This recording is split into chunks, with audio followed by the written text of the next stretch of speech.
Hắn lạnh lùng nhìn chủ nhân thế giới trước mặt, hắn rất nghi ngờ những tư liệu này rốt cuộc là ai truyền ra. Ngươi có biết những tư liệu này là ai chỉnh lý không? Chủ nhân thế giới gật đầu, là những du hiệp. Hartley bất lực. Nếu là những du hiệp, vậy thì chuyện này cũng dễ hiểu.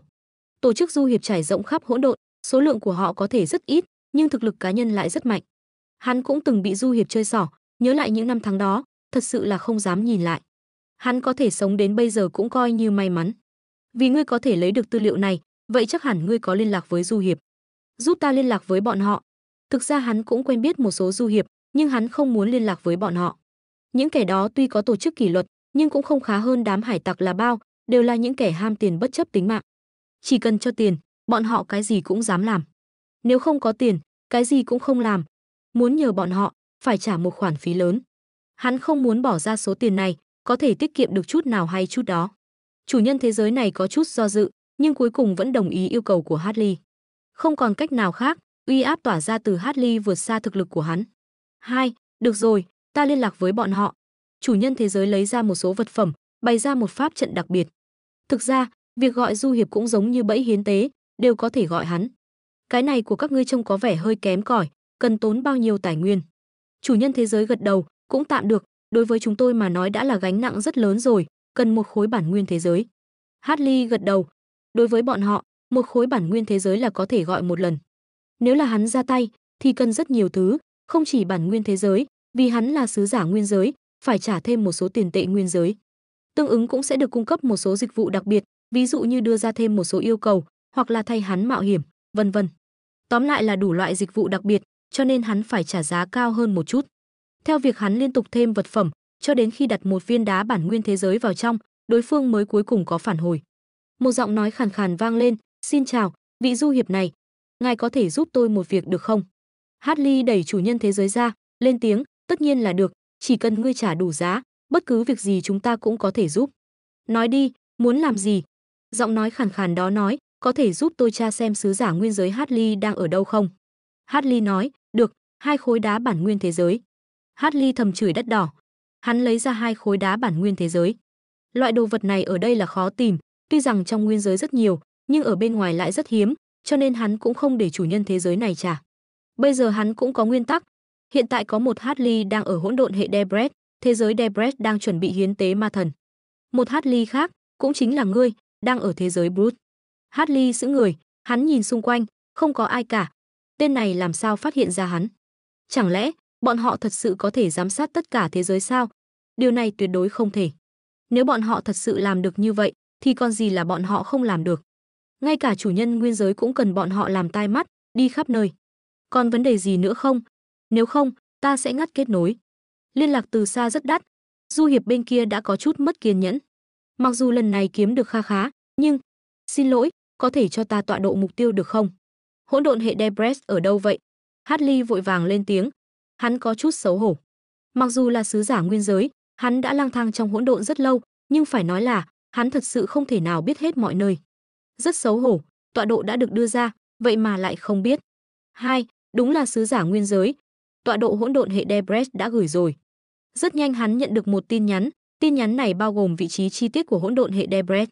Hắn chỉ cần nhập thông tin này vào phi thuyền là có thể tìm thấy tọa độ đó. Đây là lợi ích của việc làm sứ giả nguyên giới. Phi thuyền của hắn có đầy đủ chức năng, có khả năng định vị từ xa. Tất nhiên, cách thức hoạt động cụ thể như thế nào thì hắn không biết. Dù sao, những người có thể làm sứ giả nguyên giới đều là những kẻ không thể sống nổi ở nguyên giới, những kẻ kém cỏi. Khoảng cách cũng thật xa, đừng có chạy mất đấy nhé. Sau khi nhận được tọa độ, hắn không muốn nói thêm gì nữa, trực tiếp ngắt kết nối. Những du hiệp này tính phí quá đắt, vẫn là ít dùng bọn họ thì hơn. Đa tạ. Hắn trực tiếp lên phi thuyền, bay về phía tọa độ đó. Chủ nhân thế giới này thở phào nhẹ nhõm, cuối cùng cũng đi rồi. Xem ra hắn cũng không khó nói chuyện lắm. Chẳng lẽ thật sự có người mạo danh? Kệ hắn đi, đều không phải người tốt. Tiếc cho khối đá bản nguyên thế giới của ta.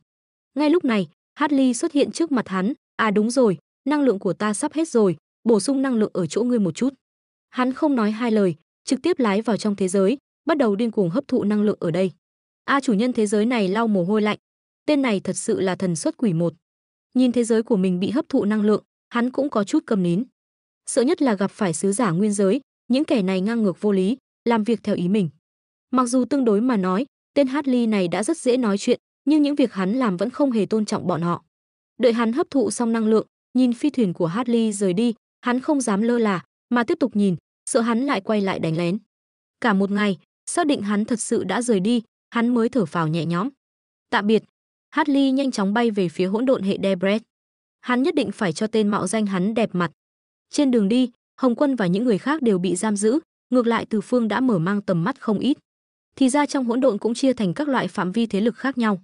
Chủ nhân thế giới vừa rồi cũng có thực lực Hỗn Nguyên Đại La, không tính là quá mạnh, tuyệt đối không phải đối thủ của hắn. Nhưng đối mặt với sứ giả nguyên giới, hắn lại giống như chuột gặp mèo, sợ đến run người. Đây chính là uy áp của sứ giả nguyên giới sao? Trong lòng hắn, địa vị của Hartley đã được nâng cao rõ rệt. Theo thời gian trôi qua, hắn cũng bắt đầu dần dần xâm chiếm linh hồn của Hartley. Sự xâm chiếm nhỏ bé này sẽ không bị hắn phát hiện, thậm chí sẽ không khiến hắn cảm thấy bất kỳ khó chịu nào. Hơn nữa, linh hồn hắn ký sinh trên linh hồn của Hartley, nói cách khác, hắn có thể khống chế tất cả của Hartley bất cứ lúc nào. Còn 2 năm nữa là đến rồi, ngươi đừng chạy nhanh quá đấy. Hartley có chút hưng phấn. Việc hắn làm là hiến tế thế giới, không phải trong thời gian ngắn có thể giải quyết được. Tốc độ của bọn họ không chậm, trên đường cũng không gặp chuyện gì đặc biệt, coi như may mắn. Phải nói là, vận may của tên này vẫn rất tốt. Khi bọn họ đến hỗn độn hệ Debret, Hartley kinh ngạc phát hiện ra một điều, tên này vậy mà đã bén rễ ở đây. Đúng vậy, hắn mạo danh mình, vậy mà lại thống trị một thế giới ở đây, không hề làm chuyện hiến tế như trong truyền thuyết. Cũng có thể là sau khi hiến tế xong thế giới đó, hắn lại chiếm lấy thế giới này. Kẻ giả mạo, ta đến tìm ngươi rồi, mau ra đây để ta xử lý ngươi. Hartley rất kiêu ngạo, hắn trực tiếp xông vào thế giới này, khí tức điên cuồng tỏa ra, thể hiện sự xuất hiện của hắn ở đây. Cảm nhận được khí tức của hắn, Hartley bên trong xông ra. Lại có một phân thân tự tìm đến cửa. Quá tốt rồi. Không biết lần này ngươi lại trải qua những gì. Hartley giả mạo ung dung bước ra, vẻ mặt bình thản, không hề giống như Hartley thật tưởng tượng, vừa thấy hắn liền bỏ chạy như chuột gặp mèo. Nhìn dáng vẻ của hắn, nghe hắn nói, Hartley thật đột nhiên biến sắc. Ngươi có ý gì? Hartley giả mạo cười lớn, ngươi vẫn chưa hiểu sao? Ngươi quên ngươi đã tu luyện công pháp gì rồi sao? Hartley thật sững sờ, không thể nào, ý ngươi là ta đã thi triển bản nguyên phân thân pháp. Nhưng tại sao ta lại thi triển công pháp này? Ta không nên có nhu cầu này. Hắn như kẻ ngốc, căn bản không hiểu rốt cuộc đã xảy ra chuyện gì. Ta đã phong ấn ký ức của ngươi về ma thần, ngươi đã quên chuyện của chủ nhân. Bây giờ để ta giúp ngươi giải phong ấn. Hartley giả mạo nói xong, lao thẳng về phía tên trước mặt. Tốc độ của hắn trực tiếp vượt qua không gian, xuất hiện trước mặt Hartley thật. Ngón tay hắn điểm lên đầu Hartley thật. Rất nhanh, ký ức của Hartley bắt đầu khôi phục. Thì ra là vậy, ma thần chi chủ vĩ đại, khủng bố ma chủ sắp giáng lâm. Để có được sức mạnh, ta đã chia mình thành vô số phần, tìm kiếm tài nguyên trong hỗn độn. Để tránh bị người khác phát hiện, ta đã đặc biệt phong ấn tất cả ký ức về khủng bố ma chủ. Thì ra là vậy, thì ra chúng ta vốn là một thể. Vậy thì hãy để chúng ta hợp nhất làm một. Hai Hartley bắt đầu dung hợp, không hề có chút kháng cự nào. Bọn họ vốn là một thể, vì nguyên nhân đặc biệt mà thi triển bản nguyên phân thân. Mục đích thứ nhất chắc chắn là để tìm kiếm tài nguyên, một nguyên nhân khác cũng là để tu luyện thuận tiện. Chỉ cần hắn dung hợp tất cả phân thân, thực lực của hắn sẽ đột phá cảnh giới hiện tại, đạt đến cấp độ thế giới chân chính. Nhưng điều này cần thời gian, hơn nữa khủng bố ma chủ sắp hồi sinh, chỉ khi hắn hồi sinh, bọn họ mới có át chủ bài thực sự, mới có chỗ đứng trong nguyên giới. Hồng Hoang, cái tên thật quen thuộc, hình như đã từng nghe thấy ở đâu đó. Cái chấm đen nhỏ đó là cái gì? Linh hồn của ngươi bị ô uế rồi. Không đúng, là linh hồn của ta bị ô uế rồi. Phải nghĩ cách loại bỏ. Chết tiệt, là ký sinh thể linh hồn. Khốn kiếp. Sau khi phát hiện ra Từ Phương, Hartley biến sắc. Do linh hồn bành trướng, cộng thêm việc khôi phục ký ức, hắn cuối cùng cũng nhận ra trạng thái của Từ Phương. Hơn nữa, hắn còn nói chính xác lai lịch của Từ Phương. Đúng vậy, trạng thái hiện tại của Từ Phương chính là ký sinh thể, nhưng loại ký sinh này thuộc về ký sinh nguyên thủy. Từ Phương đột nhiên cười lớn, ha ha, thật không may, ngươi đã biết quá muộn. Hắn vốn định đến nguyên giới rồi mới ký sinh, linh hồn Từ Phương không ngừng vươn ra xúc tu. Theo động tác của hắn, linh hồn của Hartley không ngừng bị hút đi, linh hồn hắn với tốc độ mắt thường có thể thấy được bắt đầu sụp đổ. Không, đừng, ta là đệ tử của khủng bố ma chủ. Ngươi giết ta, khủng bố ma chủ sẽ không tha cho ngươi. Từ Phương hừ lạnh, cho dù ta tha cho ngươi, ngươi cũng sẽ không tha cho ta. Đều không phải trẻ con, cần gì phải như vậy. Hartley mặt mày dữ tợn. Hắn vốn tưởng rằng lần này có thể dung hợp một phân thân, thu được không ít lợi ích. Không ngờ lại rước họa vào thân. Ngươi không buông tha ta, ta cũng sẽ không để ngươi yên. Cùng chết đi. Linh hồn hắn bắt đầu bành trướng, thân thể cũng phồng lên, rõ ràng là muốn tự bạo. Đáng tiếc, Từ Phương là ai? Hắn luôn cẩn trọng, tuy có chút ngạo mạn nhưng làm việc rất chắc chắn. Muộn rồi. Từ Phương cười khẩy. Hạt đen nhỏ bé nhanh chóng nở rộng, nuốt chửng linh hồn của kẻ kia. Tốc độ nuốt chửng linh hồn của Từ Phương đâu phải một tên sứ giả viên giới nhỏ bé có thể so sánh. Linh hồn hắn vừa phồng lên đã xẹp xuống như quả bóng xì hơi, rồi tan biến thành hư vô. Từ Phương ợ một cái, linh hồn như ăn no căng bụng, phình to đến đáng sợ. Hắn xoa bụng, chiếm lấy thân xác Hartley. Tuy hơi không quen, nhưng từ giờ ta chính là ngươi, ta chính là Hartley. Ha ha. Từ Phương hài lòng nhìn thế giới trước mắt, thế giới Debret, một thế giới trung đẳng. Sự phát triển của nó vượt xa Hồng Hoang, đã có hạm đội viễn chinh, có thể tác chiến tầm xa trong hỗn độn. Thực lực này trong hỗn độn cũng coi như không tệ, ít nhất có thể khống chế cái gọi là hệ hỗn độn này. Dựa theo ký ức của Hartley, Từ Phương biết được nhiều bí mật về hỗn độn.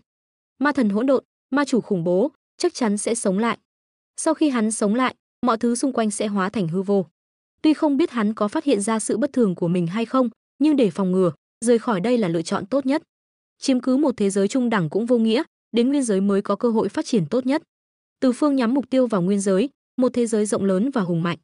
Hắn có thể nuốt chửng để lấy mọi thứ hữu ích.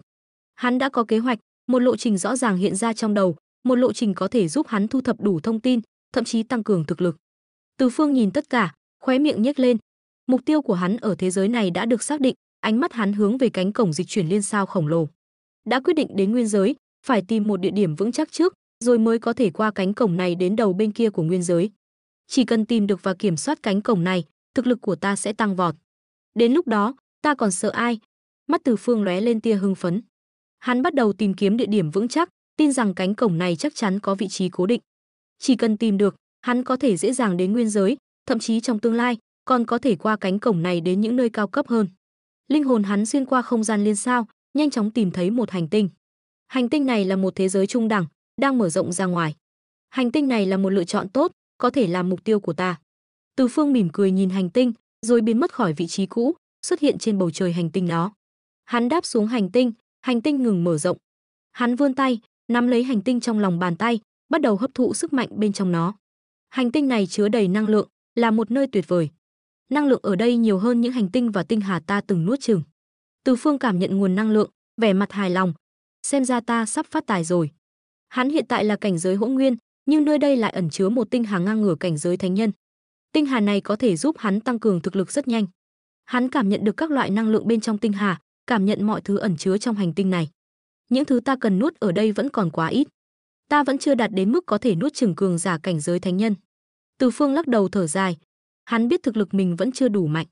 Nuốt chửng nhiều năng lượng như vậy mà vẫn chưa đạt đến cảnh giới thánh nhân, thực lực này cũng không thấp.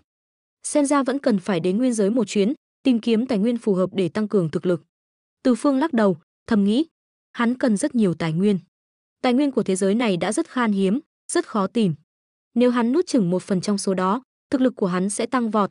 Hiện tại có hai lựa chọn.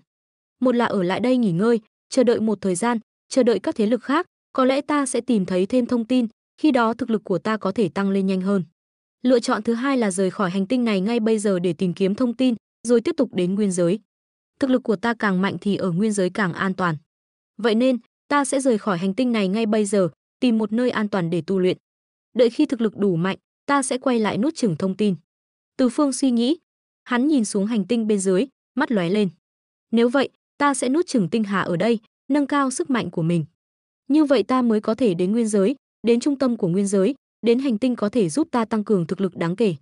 Như vậy ta mới có hy vọng có được loại thông tin đó, để thực lực của ta tăng lên một lần nữa, đạt đến một cảnh giới cao thâm khó lường. Từ Phương bắt đầu hấp thụ, bắt đầu nuốt chửng. Dưới sự nuốt chửng của hắn, mọi thứ trên hành tinh này đều bị nuốt chửng.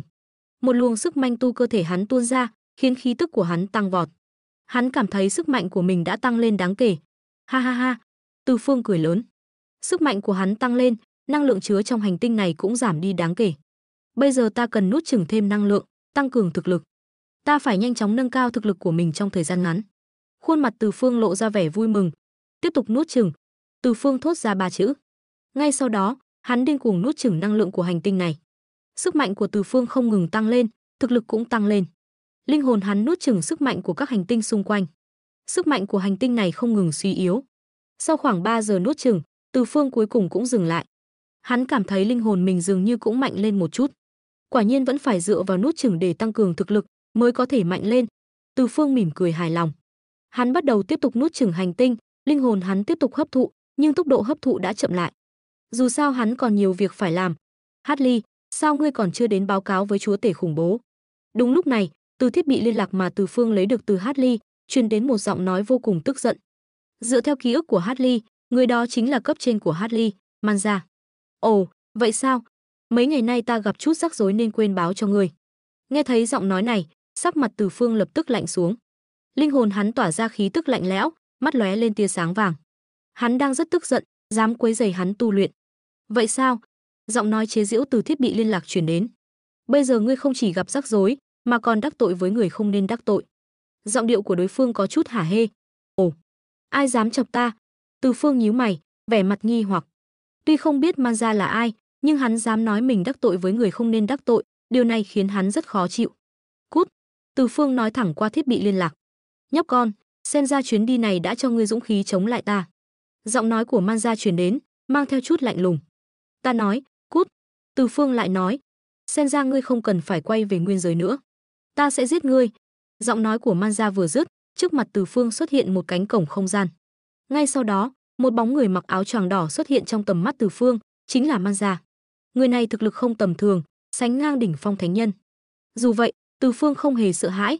Ánh mắt Manza nhìn chằm chằm vào Từ Phương, sát ý dâng trào. Tốt lắm, dám ngang ngược trước mặt ta. Vừa nói xong, tay phải Manza vươn ra, trong tay lập tức xuất hiện một thanh cự kiếm màu máu, tỏa ra khí tức đáng sợ. Cự kiếm màu máu tỏa ra khí tức kinh khủng khiến người ta sợ hãi, cảm giác như đang đối mặt với ma vương giáng lâm. Uy lực của cự kiếm khiến Từ Phương cảm thấy hơi áp lực. Cảm giác này hắn đã lâu không trải qua kể từ khi trưởng thành. Điều này khiến Từ Phương dâng lên chiến ý. Cảm giác này thật tuyệt. Từ Phương thầm nói, nhóc con, hôm nay ta sẽ nghiền nát ngươi thành tro bụi. Manza lạnh lùng nói, chết đi. Ngay sau đó, cự kiếm màu máu bổ về phía Từ Phương. Một luồng uy lực khiến Từ Phương cũng phải kinh hãi bao trùm lấy hắn. Nhóc con, ta muốn ngươi chết không toàn thây. Manza trong lòng vô cùng sảng khoái. Hắn muốn nghiền nát Từ Phương thành tro bụi. Tên khốn kiếp này dám ngang ngược như vậy, khiến hắn cảm thấy bị sỉ nhục nặng nề. Nhất định phải trả lại sự sỉ nhục này. Ha ha, tới tốt lắm. Từ Phương gầm lên. Kim thương trong tay tỏa ra kim quang chói lọi, nghênh đón cự kiếm màu máu. Ầm, một tiếng nổ vang trời. Thân thể Manza bị đánh bay ra ngoài. Phụt, một ngụm máu tươi phun ra. Dưới một kích này, thân thể hắn bị thương nặng, trên người xuất hiện nhiều vết thương. Sắc mặt hắn thay đổi, trong mắt lộ vẻ kinh hãi. Sao có thể? Hắn vừa rồi đã sử dụng cự kiếm màu máu, thực lực tuyệt đối đạt đến đỉnh phong thánh nhân, hơn nữa còn có thêm một số bí pháp gia trì. Vậy mà một kích này chỉ khiến Từ Phương bị thương nặng. Điều này khiến hắn vô cùng chấn động. Ha ha. Từ Phương cười lớn, tiếng cười vang vọng khắp hư không. Nghe thấy tiếng cười của Từ Phương, sắc mặt Manza trở nên khó coi. Ngươi cười cái gì? Ta cười ngươi yếu. Từ Phương nói. Hừ, ta sẽ giết ngươi. Manza giận dữ. Giây tiếp theo, hai tay hắn nhanh chóng biến đổi ấn quyết. Chết đi cho ta. Cự kiếm màu máu lao ra, mang theo khí tức ngạt thở, chém mạnh về phía Từ Phương. Nhát kiếm này chém ra, dường như ngay cả không gian cũng bị cắt đứt. Chết đi. Ngay sau đó, cự kiếm màu máu đã chém đến trước mặt Từ Phương. Đinh, một tiếng vang trong trẻo, cự kiếm màu máu bị chặn lại. Thân thể Từ Phương không hề nhúc nhích. Sao có thể? Trên mặt Manza tràn đầy vẻ không cam lòng và phẫn uất. Hắn vừa rồi đã dốc toàn lực thúc giục cự kiếm màu máu, sao lại bị chặn lại? Sao có thể như vậy? Hai tay hắn nhanh chóng biến đổi ấn quyết, điên cuồng thúc giục cự kiếm màu máu trong tay, cố gắng phá vỡ lớp phòng ngự của Từ Phương. Tuy nhiên, công kích của hắn vẫn vô dụng. Ngươi thua rồi. Nhìn Manza đang điên cuồng thúc giục cự kiếm màu máu, Từ Phương thản nhiên nói. Không, ngươi không thể thắng ta. Nghe thấy lời nói của Từ Phương, Manza lập tức gào lên một tiếng hysteria. Không, không thể nào. Khóe miệng hắn trào ra một tia máu, cả người trông vô cùng suy sụp. Hắn không dám tin cự kiếm màu máu của mình lại thua trong tay Từ Phương. Thực lực của ngươi quá yếu, quá yếu. Ngươi căn bản không xứng làm đối thủ của ta. Cho nên, ngươi vẫn nên ngoan ngoãn đầu hàng ta đi. Nghe thấy lời nói của Từ Phương, ta không phục. Ta không cam tâm. Ta muốn cho ngươi biết ta mạnh đến mức nào. Ta muốn tự tay xé xác ngươi, nghiền nát ngươi thành tro bụi. Manza gào thét, thân thể hắn nhanh chóng lao về phía Từ Phương. Cự kiếm màu máu tỏa ra huyết quang đáng sợ, tỏa ra từng luồng khí tức ngạt thở. Một luồng uy lực kinh khủng ập đến, để ta xem thực lực của ngươi yếu ớt đến mức nào. Từ Phương hét lớn. Giây tiếp theo, thân hình hắn lóe lên, xuất hiện trước mặt cự kiếm màu máu. Nắm đấm màu vàng giơ lên, đấm mạnh về phía cự kiếm màu máu. Ầm, xoẹt. Nắm đấm màu vàng va chạm với cự kiếm màu máu, phát ra tiếng vỡ vụn giòn tan. Nắm đấm màu vàng trực tiếp bị xé rách, máu tươi phun ra. Điều này khiến sắc mặt Từ Phương hơi biến đổi. Uy lực của cự kiếm màu máu này lại kinh khủng như vậy sao? Nắm đấm của hắn lại bị dễ dàng phá vỡ. Nhìn nắm đấm của mình bị nghiền nát, Từ Phương trong lòng vô cùng chấn động. Đây chính là thực lực của thánh nhân sơ kỳ sao? Quả nhiên là mạnh mẽ vô địch. Ha ha, ngươi vẫn chưa đạt đến cảnh giới thánh nhân chân chính, ngươi vĩnh viễn cũng không đạt đến cảnh giới thánh nhân. Cho nên, ta nói cho ngươi biết, trước mặt ta, ngươi không có bất kỳ cơ hội nào. Ta muốn ngươi quỳ xuống dưới chân ta cầu xin tha thứ. Ma Gia gầm lên. Vậy sao? Từ Phương thản nhiên nói. Khoảnh khắc tiếp theo, thân hình hắn lại biến mất tại chỗ. Giây tiếp theo, một tia sáng đen lóe lên bên cạnh Man Gia. Một nắm đấm sắt khổng lồ đấm mạnh vào Man Gia. Ầm, tiếng nổ lớn vang lên. Thân thể Man Gia trực tiếp bị nắm đấm sắt màu đen khổng lồ này đánh bay ra ngoài. Giữa không trung, thân thể Man Gia xoay người, ổn định thân hình. Sao có thể? Tại sao cự kiếm màu máu của ta lại không thể đối phó với nhục thân của hắn?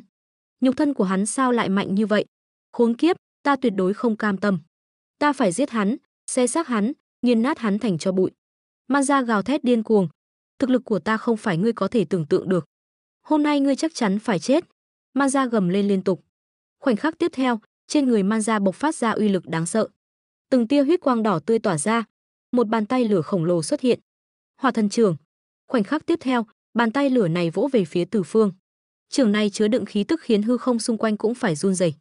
Một luồng nhiệt khủng khiếp lan ra tứ phía. Đây là một loại lực lượng hủy diệt. Một chưởng đánh trúng thân thể Từ Phương, ngay lập tức nuốt chửng Từ Phương vào trong bàn tay lửa. Nhìn thấy Từ Phương bị nuốt chửng vào trong bàn tay lửa, trong lòng Man Gia tràn ngập khoái cảm, khóe miệng nở nụ cười dữ tợn. Chết đi, chết cho ta! Man Gia hét lên. Chết, chết! Man Gia gào thét điên cuồng. Chết cho ta! Khoảnh khắc tiếp theo, Man Gia lại vung cự kiếm màu máu, chém xuống Từ Phương. Từng đạo kiếm ảnh đáng sợ gào thét lao đến, mang theo uy lực ngập trời, chém về phía Từ Phương. Điều này khiến sắc mặt Từ Phương lộ ra vẻ ngưng trọng. Cự kiếm màu máu của ngươi quả nhiên không đơn giản. Có thể đỡ được một quyền của ta, đủ để chứng minh thực lực của ngươi quả thật rất khá.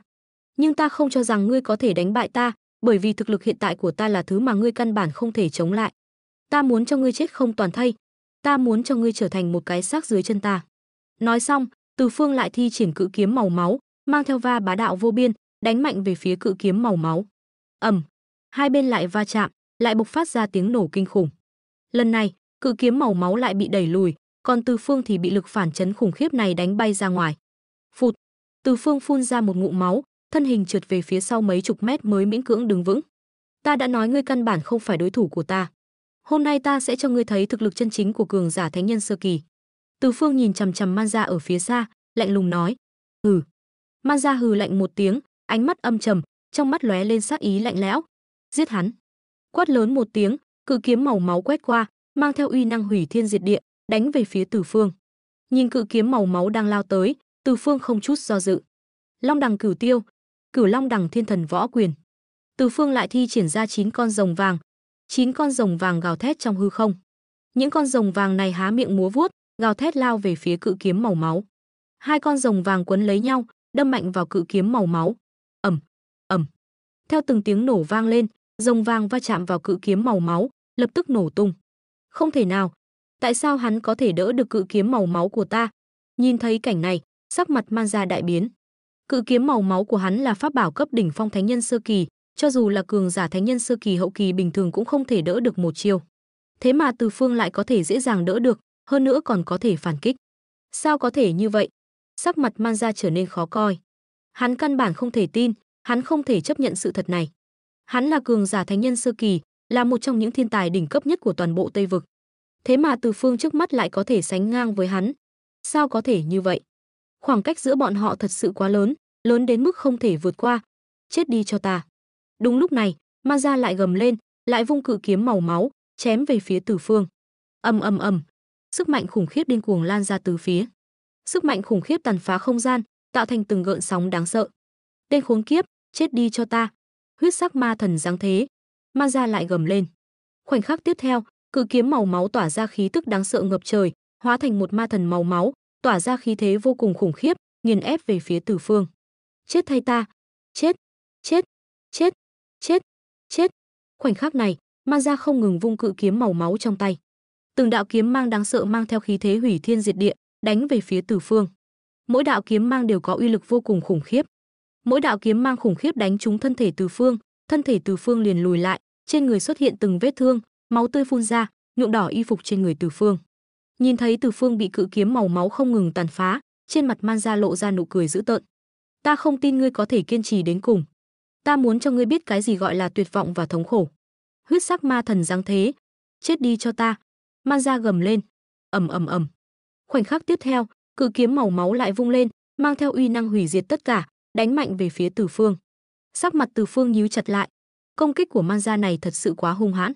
Tuy hắn có thể đỡ được những công kích khủng khiếp này, nhưng cứ tiếp tục như vậy, chắc chắn sẽ tiêu hao không ít sức lực của hắn. Hơn nữa, thân thể hắn trải qua trận chiến vừa rồi đã bị thương nặng. Nếu không nhanh chóng chữa trị vết thương trên người, e rằng thương thế của hắn sẽ càng thêm nghiêm trọng. Nhóc con, lần này xem ngươi chạy đi đâu. Nhìn thấy Từ Phương bị cự kiếm màu máu đánh lùi liên tục, trên mặt Man Gia lộ ra vẻ mặt dữ tợn. Huyết sát ma kiếm, chết đi cho ta. Huyết sắc ma thần giáng thế. Khoảnh khắc tiếp theo, Man Gia lại thi triển ra một tuyệt kỹ khủng khiếp. Lập tức, một thanh trường kiếm màu máu khổng lồ bay ra từ tay Man Gia. Chiều dài của thanh cự kiếm này đạt tới 3 trượng rưỡi, trên đó tỏa ra mùi máu tanh nồng nặc. Thanh cự kiếm này vừa xuất hiện, từng luồng khí tức hủy thiên diệt địa lập tức ập đến, bao phủ lấy Từ Phương. Đây là... Nhìn cự kiếm màu máu của Man Gia, sắc mặt Từ Phương đột nhiên đại biến, mắt trợn tròn, trong mắt lóe lên vẻ kinh hãi. Hắn cảm nhận được khí tức khát máu nồng nặc tỏa ra từ thanh cự kiếm này. Thanh trường kiếm màu máu này dường như được tạo thành từ vô số máu tươi.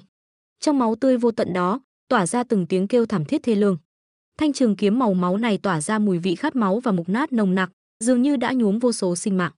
Không ổn, huyết sát ma kiếm này e rằng không chỉ có một thanh. Sắc mặt Từ Phương đại biến, trong mắt hiện lên vẻ kiêng kỵ nồng đậm. Thanh trường kiếm màu máu này lại là thánh khí. Thánh khí? Đây là thánh khí. Đây là pháp bảo siêu cấp sánh ngang với linh bảo. Pháp bảo cấp bậc này, cho dù là cường giả thánh vương bình thường nhìn thấy cũng không khỏi động lòng. Thánh khí trong giới tu luyện gần như đã là pháp bảo đỉnh cấp, đại diện cho một loại quyền uy tuyệt đối, một loại tồn tại trí cao vô thượng. Loại pháp bảo này thông thường đều được dùng để bảo vệ đệ tử hạch tâm của môn phái, hoặc là đệ tử bên ngoài môn phái. Có thể thấy được, huyết sát ma kiếm này quý giá và hiếm có đến mức nào. Chết tiệt, Ma Gia này sao lại có thánh khí? Hắn lấy nó ở đâu ra? Ánh mắt Từ Phương tràn đầy vẻ kinh hãi, sắc mặt trở nên trắng bệch. Hắn cảm nhận được nguy hiểm. Huyết sát ma kiếm này tuyệt đối là một thánh khí khủng khiếp, thậm chí còn khủng khiếp hơn cả thanh liên thánh kiếm trong tay Từ Phương. Vì vậy, trong lòng Từ Phương dâng lên vẻ kiêng kỵ sâu sắc. Hắn không dám xem thường bất kỳ một cường giả thánh quân nào. Chết đi cho ta. Giây tiếp theo, Ma Gia lại quát lớn một tiếng, vung cự kiếm màu máu, chém mạnh về phía Từ Phương. Vút, vút, vút. Khoảnh khắc này, cự kiếm màu máu mang theo khí tức hủy thiên diệt địa đáng sợ, gào thét lao về phía Từ Phương, mang theo sát khí khủng khiếp, chém về phía Từ Phương. Nhóc con, chịu chết đi. Khóe miệng Man Gia nhếch lên nụ cười lạnh lùng, trong mắt tràn đầy vẻ chế giễu. Hắn rất thích thú khi nhìn thấy cảnh Từ Phương bị hắn bước đến đường cùng, bị hắn hành hạ. Chỉ cần giết chết Từ Phương, hắn sẽ có được tất cả mọi thứ trên người Từ Phương. Ầm ầm ầm. Phụt. Khoảnh khắc tiếp theo, cự kiếm màu máu mang theo khí tức đáng sợ, mang theo khí tức kinh khủng, đánh mạnh vào người Từ Phương. Ầm ầm ầm. Rắc. Khoảnh khắc tiếp theo, tiếng nổ lớn vang lên. Một vết nứt chói tai xuất hiện trên ngực Từ Phương, lập tức xé rách ra một vết thương khủng khiếp. Máu tươi phun ra, nhuộm đỏ thân thể Từ Phương. Tuy nhiên, ánh mắt Từ Phương vẫn lạnh lùng, không hề có chút sợ hãi. Nhóc con, chịu chết đi. Nhìn thấy vết thương xuất hiện trên người Từ Phương, trên mặt Man Gia nở nụ cười dữ tợn, cười lớn nói, bây giờ đến lượt ta tiễn ngươi lên đường rồi. Hai tay Man Gia đột nhiên vỗ mạnh vào thân kiếm của cự kiếm màu máu, phát ra tiếng nổ vang trời. Một cột sáng màu máu phóng lên trời, mang theo khí tức hủy thiên diệt địa đáng sợ, đánh về phía Từ Phương. Cút ngay cho ta. Sắc mặt Từ Phương đột nhiên đại biến, sắc mặt âm trầm vô cùng. Một luồng khí tức mạnh mẽ vô cùng bộc phát ra từ cơ thể hắn. Thân hình Từ Phương đột ngột lùi lại. Trên người hắn xuất hiện một bộ giáp màu đen. Đây là Hắc Thiết Chiến Giáp. Hắc Thiết Chiến Giáp là pháp bảo phòng ngự cửu phẩm, là bản mệnh pháp bảo của Từ Phương, cũng là một trong những pháp bảo phòng ngự mạnh nhất, khủng khiếp nhất trên người Từ Phương. Trong khoảnh khắc Từ Phương thúc giục Hắc Thiết Chiến Giáp, khí tức tỏa ra từ người hắn đột nhiên tăng vọt đến cực hạn. Hắc Thiết Chiến Giáp này là do hắn lấy được từ thế giới Hồng Hoang. Bộ Hắc Thiết Chiến Giáp này là do Từ Phương năm xưa lấy được trong một di tích. Hắn không ngờ vận may của mình lại tốt như vậy. Vừa mới tiến vào di tích không lâu, lại lấy được một thánh khí phòng ngự cửu phẩm như vậy. Chết tiệt, sao lại có công kích mạnh như vậy? Máu tươi tỏa ra từ huyết sát ma kiếm này sao lại khủng khiếp như vậy? Sao lại có khí tức đáng sợ như vậy? Sắc mặt Từ Phương âm trầm vô cùng. Ha ha ha, nhóc con, bây giờ mới biết sợ sao? Đáng tiếc a, đã muộn rồi. Mọi thứ đều đã muộn rồi. Hôm nay ngươi nhất định phải chết. Lúc này, Manza cười hà hà. Chết. Khoảnh khắc tiếp theo, Manza quát lớn một tiếng. Vút. Lúc này, huyết sát ma kiếm đột nhiên tỏa ra huyết quang vô tận, mang theo uy năng hủy thiên diệt địa, mang theo sức mạnh ngạt thở, chém mạnh về phía Từ Phương. Ầm ầm ầm, ầm. Uy lực của cự kiếm màu máu cực kỳ khủng khiếp, mang theo uy áp vô địch, chém mạnh vào người Từ Phương. Sức mạnh khủng khiếp mang theo trên huyết sát ma kiếm này dường như hóa thành một con rồng biển máu khổng lồ, mang theo khí tức vô cùng khủng khiếp, chém mạnh về phía Từ Phương. Nơi nó đi qua, hư không đều bị chém vỡ. Những ngọn núi trong hư không đều bị chém ra một vết nứt khủng khiếp. Nhóc con, xem ngươi chạy đi đâu. Ha ha ha. Trên mặt Manza lộ ra nụ cười dữ tợn điên cuồng. Sắc mặt Từ Phương trở nên cực kỳ khó coi. Hắn biết lần này mình e rằng thật sự sẽ chết ở đây. Hắn vạn lần không ngờ, một tên thánh quân sơ kỳ đỉnh phong lại có thánh khí khủng khiếp như vậy. Huyết sát ma kiếm này thật sự quá khủng khiếp. Vỡ cho ta. Trong nháy mắt, trên người Từ Phương đột nhiên bùng lên ngọn lửa ngập trời. Bộ giáp trên người hắn lập tức trở nên sáng chói. Từng vòng lửa gợn sóng lan ra từ người hắn làm trung tâm. Những vòng lửa gợn sóng này giống như những ngôi sao, tỏa ra ánh sáng chói mắt. Đồng thời, trong tay Từ Phương đột nhiên xuất hiện một cây trường côn màu đen. Cây trường côn màu đen này chính là Hắc Thiết Trường Côn, là một pháp bảo phòng ngự cửu phẩm mà Từ Phương năm xưa lấy được, là thánh khí phòng ngự cửu phẩm trung cấp. Nhìn thấy cây trường côn màu đen tuyền trong tay Từ Phương, trên mặt Manza lập tức lộ ra vẻ kinh ngạc. Ha ha ha, hóa ra là Hắc Thiết Chiến Giáp, không ngờ ngươi lại có Hắc Thiết Chiến Giáp. Khoảnh khắc tiếp theo, sắc mặt Manza đại hỉ, cười lớn nói, Hắc Thiết Chiến Giáp là thánh khí phòng ngự cửu phẩm trung cấp. Chết tiệt, tên khốn kiếp này sao lại có pháp bảo lợi hại như vậy? Sắc mặt Manza trở nên vô cùng khó coi, trong mắt tràn đầy vẻ kinh hãi. Hôm nay sẽ cho ngươi biết cái gì gọi là núi cao còn có núi cao hơn. Sắc mặt Từ Phương lạnh lùng đến cực điểm, âm trầm vô cùng. Khoảnh khắc tiếp theo, hắn đấm mạnh một quyền về phía trước. Ầm ầm ầm. Một quyền đánh trúng thân kiếm của cự kiếm màu máu do Manza thi triển, phát ra tiếng va chạm kịch liệt. Hai bên va chạm mạnh vào nhau. Ầm ầm ầm. Tiếng nổ khủng khiếp đột nhiên vang lên. Sức mạnh khủng khiếp tàn phá bừa bãi, tạo thành một cơn bão cuồng bạo, bao trùm toàn bộ sơn cốc. Phụt. Sắc mặt Manza hơi biến đổi, phun ra một ngụm máu tươi. Cả người hắn bay ngược trở lại, trên mặt tràn đầy vẻ chấn động, mắt trợn tròn, nhìn chằm chằm vào Từ Phương. Thanh khí phòng ngự mạnh như vậy, trên mặt Manza lóe lên vẻ tham lam nồng đậm. Nhóc con, giao thanh khí phòng ngự của ngươi cho ta, tha cho ngươi khỏi chết. Ngay sau đó, sắc mặt Manza trở nên dữ tợn vô cùng, nhìn chằm chằm vào Từ Phương, nói bằng giọng âm trầm. Trong giọng nói tràn đầy uy hiếp mạnh mẽ, khiến tim Từ Phương đập mạnh, sắc mặt hơi biến đổi, âm tình bất định, thầm suy nghĩ. Phải biết rằng Hắc Thiết Chiến Giáp là một thánh khí phòng ngự cao cấp cửu phẩm mà Từ Phương năm xưa lấy được trong một di tích. Hắc Thiết Chiến Giáp, đúng như tên gọi, được luyện chế từ vật liệu đặc biệt. Khi Từ Phương mới bước chân vào giới tu luyện đã có được thánh khí phòng ngự này. Đáng tiếc là thực lực của hắn không đủ, căn bản không thể sử dụng Hắc Thiết Chiến Giáp. Cho nên, Từ Phương vẫn luôn cất giữ nó trong nhẫn trữ vật, không sử dụng. Hơn nữa, nhẫn trữ vật của Từ Phương được tạo thành từ tinh thạch màu đen, vô cùng kiên cố. Cho dù là cường giả cảnh giới thánh địa cũng không thể phá hủy nhẫn trữ vật của Từ Phương. Lý do Từ Phương dám lấy nhẫn trữ vật ra một cách trắng trợn như vậy là vì hắn biết nhẫn trữ vật của mình là một thánh khí phòng ngự cao cấp cửu phẩm. Đồ của ngươi ta thật sự không coi trọng, thực lực của ngươi không xứng có được bảo bối của ta. Ầm ầm ầm. Từ Phương nhìn Manza với vẻ mặt dữ tợn vô cùng, giọng nói lạnh lùng đến cực điểm, trong mắt bùng lên từng luồng sát khí khủng khiếp. Nhóc con, đã không biết điều thì đừng trách ta không khách khí. Nhìn thấy Từ Phương ngang ngược như vậy, Manza gầm lên, hai tay nắm chặt cự kiếm màu máu. Khoảnh khắc tiếp theo, hắn đột nhiên vung cự kiếm màu máu trong tay, chém mạnh xuống Từ Phương. Ầm ầm ầm. Sức mạnh công kích khủng khiếp bộc phát, tạo thành sóng máu ngập trời, giống như thủy triều, đánh mạnh vào người Từ Phương. Phụt, phụt. Từ Phương chỉ cảm thấy một luồng sức mạnh khủng khiếp đánh vào người, thân hình không khỏi run lên, phun ra một ngụm máu tươi, toàn thân đau đớn vô cùng. Một luồng xung kích mạnh mẽ dâng trào khắp người hắn. Trong nháy mắt, xương cốt toàn thân hắn kêu răng rắc.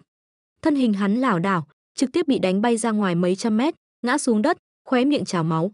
Từng vết thương xuất hiện trên người Từ Phương, cho thấy Từ Phương bị thương nặng, bị trọng thương. Nhóc con, bây giờ biết khoảng cách giữa ngươi và ta rồi chứ? Ngươi căn bản không đủ tư cách làm địch thủ của ta. Ngươi căn bản không có tư cách làm địch thủ của ta. Hắc Thiết Chiến Giáp của ngươi, ta nhất định phải có được.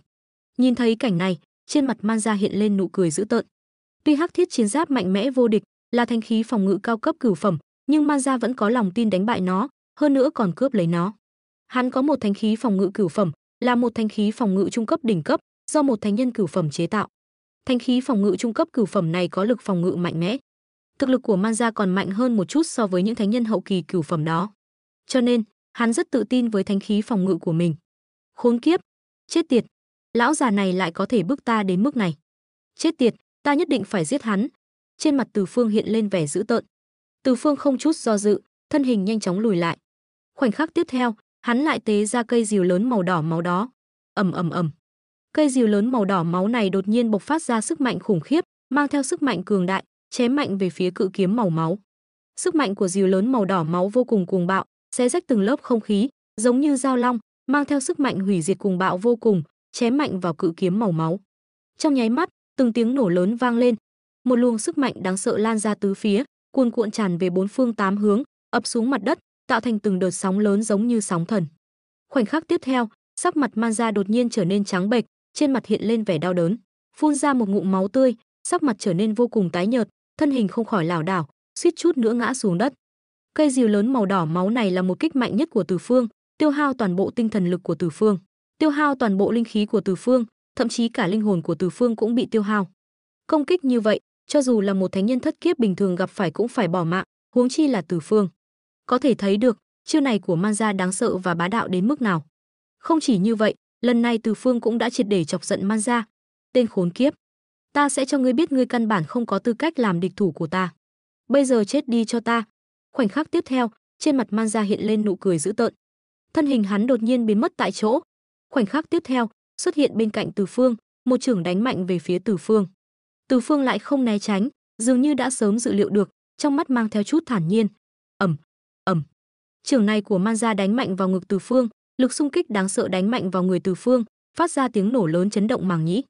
Một luồng xung kích mạnh mẽ từ người Từ Phương ập ra. Từng vòng gợn sóng có thể nhìn thấy bằng mắt thường lan ra từ bề mặt cơ thể Từ Phương. Khoảnh khắc tiếp theo, chỉ thấy trên ngực Từ Phương xuất hiện một vết lõm lớn, máu tươi không ngừng phun ra, nhuộm đỏ y phục của Từ Phương. Tuy nhiên, thân hình Từ Phương chỉ lảo đảo lùi lại, không bị thương quá nặng. Thân thể Man Gia bị đánh bay ra ngoài. Chết tiệt! Sao có thể? Thân thể tên nhóc này sao lại mạnh như vậy? Chẳng lẽ trên người tên nhóc này có một thánh khí phòng ngự cao cấp đỉnh cấp cửu phẩm sao? Nhìn thấy tình huống này của Từ Phương, những thánh nhân đang xem xung quanh đều kinh hô, trong mắt mang theo vẻ không thể tin được, nhìn chằm chằm vào cây rìu lớn màu đỏ máu trên người Từ Phương.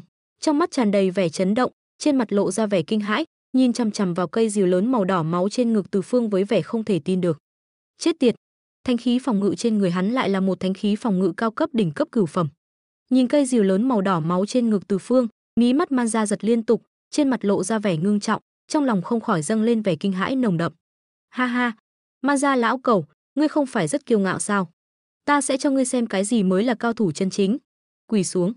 Từ Phương quát lớn, lần nữa thúc giục rìu máu, chém mạnh về phía Man Gia. Lưỡi rìu mang theo sức mạnh khủng khiếp, nhắm thẳng vào Man Gia với tốc độ cực nhanh. Tên khốn kiếp, hôm nay ta không chém ngươi thì còn mặt mũi nào làm thánh nhân cửu giới? Cảm nhận được sát ý ngập trời từ Từ Phương, Man Gia tràn đầy oán độc, hừ lạnh một tiếng, vung tay phải. Cây trường thương đỏ máu lập tức bùng lên ngọn lửa đỏ rực, như một con rồng máu, hung hăng nghênh đón rìu máu của Từ Phương. Ầm, trường thương mang theo khí thế cuồng bạo, đánh mạnh vào rìu máu. Rìu máu lập tức nổ tung, hóa thành xương máu. Dư chấn từ vụ nổ đánh mạnh vào người Từ Phương, hất văng anh ta ra xa. Phụt, Từ Phương phun máu, cả người bay ngược, đập mạnh xuống đất, bụi mù bốc lên. Dưới chân anh ta là một rãnh sâu, sắc mặt Từ Phương trắng bệch, trông vô cùng suy yếu. Chứng kiến cảnh này, tất cả thánh nhân xung quanh đều lộ vẻ khó tin, mắt tròn xoe. Từ Phương lại có thể đỡ được công kích của Man Gia. Không thể tin nổi, thực lực tên nhóc này sao mạnh đến vậy? Chẳng lẽ tu vi đã đạt tới thánh nhân cấp 6, hoặc thậm chí cao hơn? Không thể nào. Không, hắn chắc chắn không phải thánh nhân cấp 6, vì trên người hắn không có uy áp của thánh nhân cấp 6. Vậy chẳng lẽ tu vi của hắn còn cao hơn cả Man Gia? Không thể nào. Nghe những lời bàn tán xung quanh, sắc mặt Man Gia càng thêm khó coi, phẫn nộ và oán độc càng mãnh liệt. Hắn không ngờ Từ Phương lại có một bảo vật phòng ngự cấp cao cửu phẩm đỉnh cấp. Nếu không, cú đánh vừa rồi của hắn dù không thể khiến Từ Phương tàn phế cũng đủ để nghiền nát anh ta. Tên trộm, ngươi đáng chết, chết đi. Sắc mặt Man Gia âm trầm như nước, ánh mắt tràn ngập sát ý lạnh lẽo. Hắn nhìn chằm chằm Từ Phương, thân hình chợt lóe, biến mất tại chỗ, hóa thành một luồng ánh sáng đỏ máu, trong nháy mắt đã xuất hiện trước mặt Từ Phương, tung một quyền mạnh mẽ về phía anh. Cú đấm này của Man Gia chứa đựng sức mạnh kinh khủng, từng luồng lực lượng cuồng bạo cuộn trào trên nắm đấm, phát ra tiếng rít gào đáng sợ. Phá! Cảm nhận được khí tức đáng sợ đó, sắc mặt Từ Phương biến đổi, hét lớn một tiếng, pháp lực trong cơ thể vận chuyển tới đỉnh điểm. Trong tay phải, rìu máu vung lên, chém mạnh về phía Manza. Một luồng ánh sáng vàng rực rỡ chói lọi tỏa ra, sóng năng lượng đáng sợ lan tỏa ra xung quanh. Ầm, hai bảo vật công kích cửu phẩm đỉnh cấp va chạm, lập tức phát ra tiếng nổ kinh thiên động địa. Từng đợt sóng năng lượng như thủy triều cuồn cuộn tỏa ra bốn phía, phát ra tiếng gầm rú kinh người, không ngừng xoay tròn trong không khí. Tiếp theo, một tiếng va chạm dữ dội vang lên. Cả Từ Phương và Manza đều bị hất văng ra. Sau khi lùi lại vài bước, cả hai mới đứng vững được, thân hình run lên, vết thương trên người nhanh chóng lan ra. Cả hai lại phun ra một ngụm máu, sắc mặt trắng bệch, máu tươi chảy dọc khóe miệng, trông vô cùng ghê rợn. Tên súc sinh, tu vi của ngươi vậy mà đã đạt tới thánh nhân cấp 3. Khó trách ngươi có thể đỡ được huyết long tiên của ta. Tu vi của ngươi đã đột phá đến thánh nhân cấp 3. Cảm nhận được cơn đau nhói trên người, Manza lộ vẻ kinh hãi. Hắn không ngờ thực lực của Từ Phương lại tăng nhanh như vậy, đã đạt tới thánh nhân cấp 3, hơn nữa còn là đỉnh phong cấp 3, chỉ cách cấp 5 một bước, bất cứ lúc nào cũng có thể đột phá. Tốc độ tu luyện này thật sự nghịch thiên. Khốn kiếp, đáng chết, ta phải nghiền nát ngươi. Manza lộ vẻ kinh hãi. Hắn không ngờ tu vi của Từ Phương lại đột nhiên tăng nhanh như vậy, chỉ trong vài tháng đã đạt tới thánh nhân cấp 3, hơn nữa còn là đỉnh phong cấp 3. Tu vi như vậy, ngay cả trong số các thánh nhân cũng là tồn tại đỉnh cấp. Tên súc sinh, chết đi. Sắc mặt Manza dữ tợn, ánh mắt tràn ngập sát ý lạnh lẽo. Hắn gầm lên, thân hình lóe lên, hóa thành một tàn ảnh đỏ máu, lao về phía Từ Phương. Khoảnh khắc đó, trên người Từ Phương bùng lên một luồng kiếm quang sắc bén. Thân hình anh lóe lên, rìu máu trong tay vung lên, mang theo một luồng sáng đáng sợ, chém mạnh về phía Manza. Khi hai bảo vật công kích đỉnh cấp va chạm trong hư không, một tiếng nổ kinh hoàng vang lên. Sức mạnh khủng khiếp từ điểm va chạm lan tỏa ra xung quanh, tạo thành một cơn cuồng phong. Trong lúc giao chiến, thân hình Từ Phương đột nhiên bay ngược ra sau. Tên súc sinh, hôm nay ta nhất định phải giết ngươi. Nhìn Từ Phương bị đánh bay, ánh mắt Manza tràn ngập thù hận và sát ý. Thân hình hắn lóe lên, lại hóa thành một tàn ảnh đỏ máu, lao về phía Từ Phương. Vút, vút, vút. Giữa không trung, thân hình Từ Phương liên tục vặn vẹo, thay đổi vị trí, né tránh công kích của Manza. Từng dòng máu đỏ tươi không ngừng chảy ra từ khóe miệng anh, trông vô cùng kỳ dị và thê lương. Nhìn thấy máu tươi trên người Từ Phương, ánh mắt Manza lóe lên tia hưng phấn và kích động. Ha ha, tên súc sinh, không ngờ tu vi của ngươi lại đột phá đến thánh nhân cấp 3 trong thời gian ngắn như vậy. Tốt, thật tốt, câu này của ngươi nói cũng hay đấy. Ngươi tưởng dễ dàng giết ta như vậy sao? Mơ đi, hôm nay ta sẽ cho ngươi biết thế nào là lợi hại. Nghe những lời khiêu khích của Manza, Từ Phương thản nhiên nói. Hartley, ngươi dám đối địch với ta, hôm nay ta nhất định phải giết ngươi. Manza lúc này vô cùng phẫn nộ. Hắn không ngờ Hartley, kẻ trước mặt mình luôn khúm núm, lại dám đối xử với mình như vậy. Sát ý trong lòng dâng trào. Ha ha, ta quả thật đã đánh giá thấp sức mạnh của các ngươi. Nhưng ta tin rằng, trước sức mạnh tuyệt đối, mọi âm mưu quỷ kế đều sẽ tan thành mây khói. Từ Phương cười lạnh nói. Tên nhóc, ngươi tìm chết. Manza bị lời nói của Từ Phương chọc giận đến mức gầm lên, trong tay đột nhiên xuất hiện một thanh cự kiếm, sau đó chém xuống về phía Từ Phương. Ầm, một tiếng sấm vang lên, toàn bộ không gian rung chuyển. Quả nhiên là một kiếm khách, thật mạnh mẽ. Nhìn thấy chiêu thức đáng sợ của Manza, Từ Phương thầm khen. Mặc dù tu vi của anh không thua kém cao thủ thánh nhân cảnh, nhưng trước công kích cấp độ này vẫn kém hơn một chút. May mắn là anh sở hữu không ít pháp bảo và vũ khí phòng ngự, nếu không thì căn bản không thể chống đỡ lâu được trước công kích cấp độ này. Hừ, lũ sâu bọ không biết sống chết, ta sẽ cho ngươi nếm mùi vị của tuyệt vọng. Kiếm quang khổng lồ lại đánh về phía Từ Phương. Ầm, ầm, ầm. Kiếm quang khổng lồ xé toạc không gian, phát ra tiếng nổ trầm đục. Từ Phương cười lạnh, nếu là Hartley thật, e rằng không đỡ nổi chiêu kiếm khủng khiếp này. Nhưng Hartley hiện tại là Từ Phương giả mạo, chiêu kiếm chém lên người anh không hề hấn gì. Hừ, ngươi loại rác rưởi này mà cũng dám vọng tưởng chống lại ta, thật là si tâm vọng tưởng. Từ Phương lạnh lùng chế giễu, tên nhóc, ta thừa nhận thực lực của ngươi rất mạnh, nhưng ta cũng không phải quả hồng mềm. Hôm nay sẽ cho ngươi biết thế nào là lợi hại. Nghe những lời khinh thường của Từ Phương, Manza tức giận đến cực điểm, quát lớn, cự kiếm trong tay lại vung lên, chém về phía Từ Phương. Ầm, lại một tiếng nổ lớn. Lần này, trên mặt Manza lóe lên vẻ hưng phấn nồng đậm. Cuối cùng Từ Phương cũng bị hắn chém bay. Lần này tốc độ của hắn nhanh hơn, một kiếm vung ra, lại lao về phía Từ Phương đã lùi lại vài mét. Mà Từ Phương lại không hề vội vàng, nhìn Manza đang lao tới, anh cười lạnh một tiếng, thân hình đột nhiên biến mất, khi xuất hiện lại thì đã ở cách Manza chỉ mười mấy mét. Tốc độ của ngươi cũng khá nhanh đấy, vậy mà có thể né được chiêu của ta. Manza kinh ngạc, nhưng sau đó liền phản ứng lại. Hắn biết Từ Phương chắc chắn vừa rồi đã dùng bí thuật nào đó để né tránh chiêu thức của mình. Nghĩ vậy, Manza lại thi triển chiêu thức sở trường nhất, một kiếm chém xuống. Lần này mục tiêu vẫn là Từ Phương đang lao tới, nhưng lần này chiêu thức của Manja lại bị Từ Phương phá giải bằng một quyền. Nhìn thấy Từ Phương dễ dàng phá giải chiêu thức của mình, đồng tử của Manja co rút lại. Sao có thể như vậy? Hắn lại mạnh như vậy. Chiêu này của ta là toàn lực nhất kích của cao thủ thánh nhân sơ kỳ, ngay cả trí não chiến đấu của ta cũng khó mà đỡ được. Tên Từ Phương trước mắt này rốt cuộc là ai? Hắn sao lại mạnh như vậy? Ha ha, quả nhiên là kiếm khách, thật thông minh, biết ta là giả mạo. Nhưng bây giờ ta chính là Từ Phương thật. Nhìn thấy vẻ mặt kinh ngạc của Manja, Từ Phương cười lạnh nói, long chảo vàng trong tay hung hăng vỗ về phía Manja. Ầm, một tiếng nổ vang lên, long chảo đánh mạnh vào cự kiếm của Manja. Choang, cự kiếm bị long chảo đánh trúng, trực tiếp gãy thành nhiều mảnh, văng tứ tung. Nhìn thấy cự kiếm trong tay Manja, mắt Từ Phương sáng lên. Bảo bối tốt. Nhìn thấy vũ khí của mình bị đánh nát, Manja lộ vẻ tức giận. Tên nhóc, lần này ngươi phải chết. Hắn gầm lên, trong tay lại xuất hiện một thanh cự kiếm, sau đó lại vung lên. Thanh cự kiếm này tỏa ra ánh sáng chói lọi, hiển nhiên là một vũ khí phẩm chất rất cao. Hơn nữa, vũ khí cấp độ này không phải ai cũng có thể sở hữu. Manja là một kiếm khách, kiếm của hắn không giống vũ khí bình thường, kiếm của hắn được ngưng tụ từ kiếm khí. Một khi bị hủy, sẽ trực tiếp bị hỏng. Cẩn thận thanh kiếm này, nó không tầm thường. Ngay khi Manja chuẩn bị thi triển thanh kiếm trong tay, trí não chiến đấu của hắn đột nhiên xuất hiện nhắc nhở. Trí não chiến đấu, ta hiểu rồi, yên tâm đi. Nghe lời nhắc nhở của trí não chiến đấu, Manja thu lại vẻ mặt, thay vào đó là vẻ mặt lạnh lùng. Nhìn thanh kiếm trong tay, khóe miệng hắn nhếch lên một nụ cười khinh thường.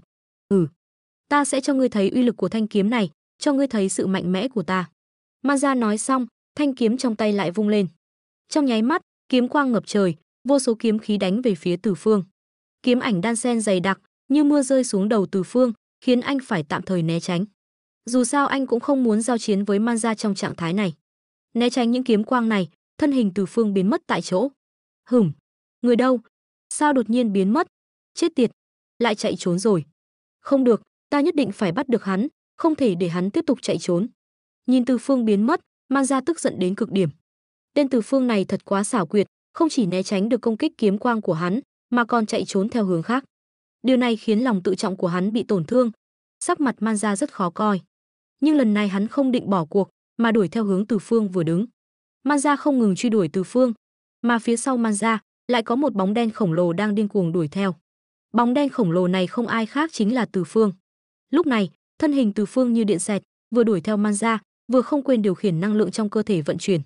Bởi vì anh biết kiếm pháp của Manja rất lợi hại, anh phải nhanh chóng hồi phục thể lực, nếu không, trong quá trình đối quyết với Manja, thực lực của anh sẽ giảm sút đáng kể. Anh không muốn liều mạng với Manja, mục đích chính của anh vẫn là thăm dò Manja. Tên nhóc, ta xem ngươi chạy đi đâu. Manja ở phía sau điên cuồng truy đuổi, miệng không ngừng gầm lên, tiếng gầm rung trời lở đất. Từng đạo kiếm quang mạnh mẽ không ngừng lóe lên xung quanh Manja, khiến xung quanh hắn như hình thành một khu rừng kiếm, khiến tốc độ của hắn tăng lên gấp bội. Hơn nữa, mỗi lần kiếm chém xuống đều phát ra tiếng nổ lớn, sóng âm cuồn cuộn, chấn động bốn phía. Những cường giả viện giới đi theo Manja ở phía xa đều cảm thấy chân mình mềm nhũn, tim đập dữ dội, cảm thấy khó thở. Mẹ ơi, công kích thật đáng sợ, quá khủng khiếp. Tên nhóc này rốt cuộc là ai? Sao lại mạnh như vậy? Một đám người qua đường không khỏi kinh, trên mặt mang theo vẻ kinh hãi. Không xong, tên nhóc, mau dừng lại. Đúng lúc này, Manja đột nhiên hét lớn. Ha ha, sao vậy? Manja, ngươi còn muốn tiếp tục truy đuổi ta sao? Ngươi đang nằm mơ đấy. Giọng nói của Từ Phương vang lên. Tốc độ của anh đột nhiên tăng nhanh. Nhìn thấy vậy, vẻ mặt Manja càng thêm phẫn nộ. Tên nhóc, ngươi chết cho ta. Manja quát lớn, trường kiếm trong tay lại vung lên, một luồng kiếm quang khủng khiếp cuốn về phía Từ Phương. Từ Phương nhìn thấy Manja lại công kích mình, trên mặt không hề có chút sợ hãi nào, ngược lại lộ ra vẻ lạnh lùng. Ngươi muốn liều mạng với ta, ta sẽ chiều theo ý ngươi. Từ Phương quát lớn, hai chân đạp mạnh lên không trung, thân hình lao nhanh về phía Manja. Tên nhóc, ngươi tự tìm đường chết. Nhìn thấy vậy, Manja nổi giận. Vút. Tốc độ của Từ Phương đột nhiên tăng lên, trong nháy mắt đã vượt qua Manja, xuất hiện trên không trung phía trên đầu hắn. Từ Phương xuất hiện trên không trung phía trên đầu Manja, Long Văn kiếm trong tay đột nhiên vung xuống, chém về phía Manja. Cảm nhận được sức mạnh khủng khiếp từ trên không trung truyền xuống, Manja không dám lơ là. Phụt, kiếm khí xé rách không gian, đánh về phía Manja. Manja cầm kiếm chém mạnh, kiếm khí và Long Văn kiếm va chạm vào nhau. Thân hình hai người lại tách ra. Tên này thực lực cũng khá mạnh, vậy mà có thể chống lại ta. Khóe miệng Từ Phương hiện lên nụ cười lạnh, thầm nghĩ. Tên nhóc, Ta sẽ cho ngươi nếm mùi vị lợi hại. Man Gia gầm lên liên tục, vung kiếm trong tay, điên cuồng công kích về phía Từ Phương. Tên nhóc, lần này xem ngươi trốn đi đâu. Nhìn thấy tốc độ của Từ Phương lại tăng lên, sắc mặt Man Gia càng thêm âm trầm. Hắn không ngờ một chiêu của mình cũng không thể làm thương tên này. Tên nhóc, ngươi đừng hòng hung hăng. Lần này ta nhất định sẽ bắt được ngươi, khiến ngươi sống không bằng chết. Đúng lúc này, Man Gia lại gầm lên. Thân hình hắn đột nhiên lóe lên, cả người biến thành một tàn ảnh, trong nháy mắt đã xuất hiện trước mặt Từ Phương, trường kiếm trong tay điên cuồng chém xuống. Hành động này của Man Gia khiến Từ Phương giật mình. Tốc độ như vậy còn nhanh hơn lúc trước, tu vi của tên này lại tăng lên. Chẳng lẽ thực lực của hắn đã đạt tới cảnh giới bán bộ Hỗn Nguyên Thánh Nhân? Tốc độ khủng khiếp như vậy, Từ Phương thật sự là lần đầu tiên gặp phải. Nhìn Man Gia đang chém tới, Từ Phương không dám lơ là. Anh cũng không dám liều mạng, chỉ có thể chọn né tránh. Bởi vì anh biết rõ lần này Man Gia thi triển chính là kiếm pháp, nếu anh không né tránh, chỉ khiến mình rơi vào cảnh vạn kiếp bất phục. Lập tức, Từ Phương liền né sang một bên. Nhìn thấy Từ Phương né tránh, Man Gia cũng hơi sững sờ. Hắn không ngờ Từ Phương lại có thể dễ dàng né tránh như vậy. Kiếm pháp của hắn không chỉ như vậy, thân pháp của đối phương còn nhanh hơn hắn. Chuyện gì vậy? Tên nhóc này rốt cuộc là ai? Thực lực sao lại lợi hại như vậy? Không được, không thể để tên nhóc này sống sót. Nếu không, cả hai chúng ta đều không sống nổi. Nghĩ đến đây, ánh mắt Man Gia lóe lên sát ý nồng đậm. Hắn quyết định phải giết Từ Phương. Chỉ có giết tên nhóc này, hắn mới có hy vọng sống sót. Nghĩ vậy, tốc độ của Man Gia lại tăng vọt, trường kiếm trong tay đâm mạnh về phía Từ Phương. Hừ, nhìn Man Gia đang đâm tới, Từ Phương hừ lạnh một tiếng, trên mặt tràn đầy vẻ cười lạnh. Lúc này, khoảng cách giữa Man Gia và Từ Phương chỉ còn lại khoảng 10 mét. Hừ, tên nhóc này, hôm nay sẽ cho ngươi thấy sự khủng khiếp của lĩnh vực Man Gia. Chết đi. Ngay sau khi lời nói của Man Gia vừa dứt, chỉ thấy quần áo trên người hắn đột nhiên phồng lên, một tầng sương mù màu lam nhạt tỏa ra từ cơ thể hắn, trong nháy mắt đã bao phủ lấy Từ Phương. Tiếp theo, trong làn sương mù màu lam nhạt đó, vô số lưỡi băng khủng khiếp điên cuồng chém về phía Từ Phương. Vút, vút, vút, vút. Lưỡi băng khủng khiếp bắn mạnh về phía Từ Phương với tốc độ không thể tin nổi. Lúc này, đồng tử của Từ Phương co rút lại. Nhanh quá, nhanh quá, ngay cả thân thể của ta cũng không đỡ nổi. Thực lực của Man Gia này thật sự quá khủng khiếp, thân thể của ta cũng không đỡ nổi. Khó trách tốc độ tu luyện của hắn lại nhanh như vậy. Xem ra thân thể của hắn mạnh mẽ đến mức khó tin. Nghĩ đến đây, Từ Phương cũng không quan tâm nhiều nữa, trực tiếp thúc giục nguyên đan lực trong đan điền, điên cuồng rót vào, khiến màu sắc của nguyên đan trong cơ thể Từ Phương càng thêm sâu thẳm, uy áp tỏa ra cũng càng thêm khủng khiếp. Mà Từ Phương cũng không hề giữ lại chút nào. Tên nhóc, ta không tin giết không được ngươi. Nhìn thấy cảnh này, Man Gia nổi giận. Hắn không ngờ tên Từ Phương này lại mạnh mẽ như vậy, trong tình huống này vậy mà vẫn có thể né tránh, hơn nữa còn có thể phản kích mình. Điều này khiến ngọn lửa trong lòng hắn lại bùng lên. Tên nhóc, chết đi. Giây tiếp theo, giọng nói của Man Gia vang vọng khắp trời đất. Trường kiếm trong tay hắn vung lên, mang theo một luồng kình phong khủng khiếp, đánh thẳng về phía Từ Phương. Vút. Lúc này, trường kiếm trong tay Man Gia đã xé rách không gian, chém về phía cổ họng của Từ Phương. Kiếm này nhanh như sao băng, mạnh như sấm sét. Nhanh quá. Nhìn thấy tốc độ công kích của Man Gia nhanh như vậy, sắc mặt Từ Phương hơi biến đổi, trong lòng cũng thầm mắng. Mặc dù tốc độ của kiếm này chậm hơn kiếm pháp của anh rất nhiều, nhưng anh có thể cảm nhận được mình căn bản không thể đỡ được kiếm này. Ầm, thân hình Từ Phương đột nhiên nghiêng sang một bên. Ầm. Ngay khi Từ Phương vừa rời đi, kiếm quang sắc bén kia lại xuyên qua vị trí anh vừa đứng, chém khối đá lớn thành mảnh vụn. Thân hình Từ Phương đột ngột bay ngược ra ngoài. Thân hình Từ Phương bay ngược ra hơn 3 trượng. Tên nhóc, ngươi đang tự tìm đường chết. Hành động của Từ Phương đã chọc giận Man Gia hoàn toàn. Man Gia trừng mắt nhìn Từ Phương, ánh mắt lóe lên hàn quang lạnh lẽo. Vút. Ngay sau đó, thân hình Man Gia lại biến mất tại chỗ, lao về phía Từ Phương. Chết tiệt. Nhìn thấy Man Gia lại lao về phía mình, trên mặt Từ Phương cũng lộ ra vẻ ngưng trọng. Trên mặt anh lộ ra vẻ ngưng trọng, trong lòng thầm kêu khổ. Bởi vì anh cảm thấy lúc này nguyên đan lực của mình đã có chút không đủ, căn bản không chống đỡ nổi công kích liên tục của Man Gia. Anh phải nhanh chóng nghĩ cách giải quyết tên này, nếu không, anh chắc chắn sẽ thua. Nhìn Man Gia đang lao tới, Từ Phương thầm thở phào nhẹ nhõm, áp lực trong lòng giảm bớt. Xoẹt. Ngay sau đó, long hồn kiếm trong tay Từ Phương đột nhiên cắm mạnh xuống đất. Bù. Theo động tác của Từ Phương, phía sau anh cũng dâng lên một luồng ánh sáng tím rực rỡ. Tiếp đó, luồng ánh sáng tím này càng lúc càng sáng hơn, cuối cùng biến thành một con tử long sống động như thật. Gào. Tử long ngửa mặt gầm lên một tiếng, há cái miệng lớn, lao về phía Man Gia. Tốt. Nhìn thấy công kích của Tử Long, trên mặt Man Gia cũng lộ ra vẻ dữ tợn. Chết đi. Giọng nói của Man Gia lạnh lùng vô cùng, thân hình lao nhanh về phía Từ Phương. Đồng thời, trường kiếm trong tay đâm mạnh xuống mặt đất. Keng. Một tiếng kim loại va chạm vang lên, tiếp theo là một tia lửa bắn ra. Trong khoảnh khắc đó, tia lửa đột nhiên nổ tung. Sóng xung kích và khí lãng khủng khiếp lan ra xung quanh, khiến cây cối xung quanh đều rụng lá, hóa thành bột phấn, bay theo gió.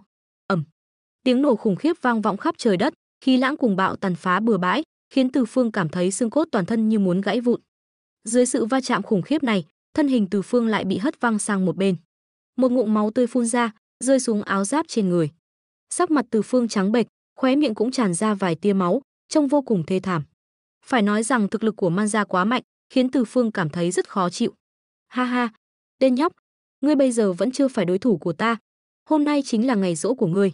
Nhìn thấy bộ dạng của Từ Phương, trên mặt Man gia lộ ra vẻ đắc ý, trường kiếm trong tay lại đâm mạnh về phía ngực Từ Phương. Hừ, nhìn thấy công kích của Man gia, Từ Phương không khỏi hừ lạnh một tiếng, sắc mặt trở nên nghiêm nghị. Cổ tay anh rung lên, Long hồn kiếm đột nhiên vung lên, mang theo sức mạnh và tốc độ khủng khiếp, chém mạnh về phía Man gia. Vút, một đạo kiếm khí sắc bén gào thét lao tới, trong nháy mắt đã bắn ra từ mũi kiếm của Từ Phương, mang theo khí thế như chẻ tre, chém mạnh về phía ngực Man gia. Nhìn thấy cảnh này, trên mặt Man gia hiện lên nụ cười lạnh lùng dữ tợn. Trường kiếm trong tay hắn rung lên, trực tiếp nghênh đón, va chạm với long hồn kiếm của Từ Phương. Khi tiếng kim loại va chạm vang lên, giây tiếp theo, kiếm khí và lưỡi kiếm gặp nhau, lập tức bùng lên một luồng kình phong khủng khiếp cuồn cuộn tỏa ra. Ầm, vút, vút. Lúc này, thân hình hai người cũng bay ngược ra ngoài. Mỗi lần đều chém đứt ngang những cây đại thụ xung quanh, tạo thành một mảnh hỗn độn. Tên nhóc, ngươi vậy mà còn dám liều mạng với ta? Xem ra ta phải cho ngươi chút màu sắc, nếu không ngươi thật sự cho rằng ta sợ ngươi sao? Nhìn thấy Từ Phương vậy mà còn muốn tiếp tục đánh với mình, sắc mặt Man gia lập tức trở nên âm trầm, sát khí trên người bùng lên dữ dội, trong mắt cũng lóe lên hàn quang lạnh lẽo. Vút, giây tiếp theo, chỉ thấy hắn dậm mạnh chân, bước ra một bước, thân hình như quỷ mị, nhanh chóng xuất hiện trước mặt Từ Phương, trường kiếm trong tay lại chém xuống về phía Từ Phương. Giết! Nhìn thấy cảnh này, mắt Từ Phương cũng co rút lại. Anh không ngờ tốc độ của Man gia lại nhanh như vậy. Giây tiếp theo, Từ Phương cũng gầm lên một tiếng, thân hình lao vút ra ngoài, một quyền đánh mạnh vào đầu Man gia.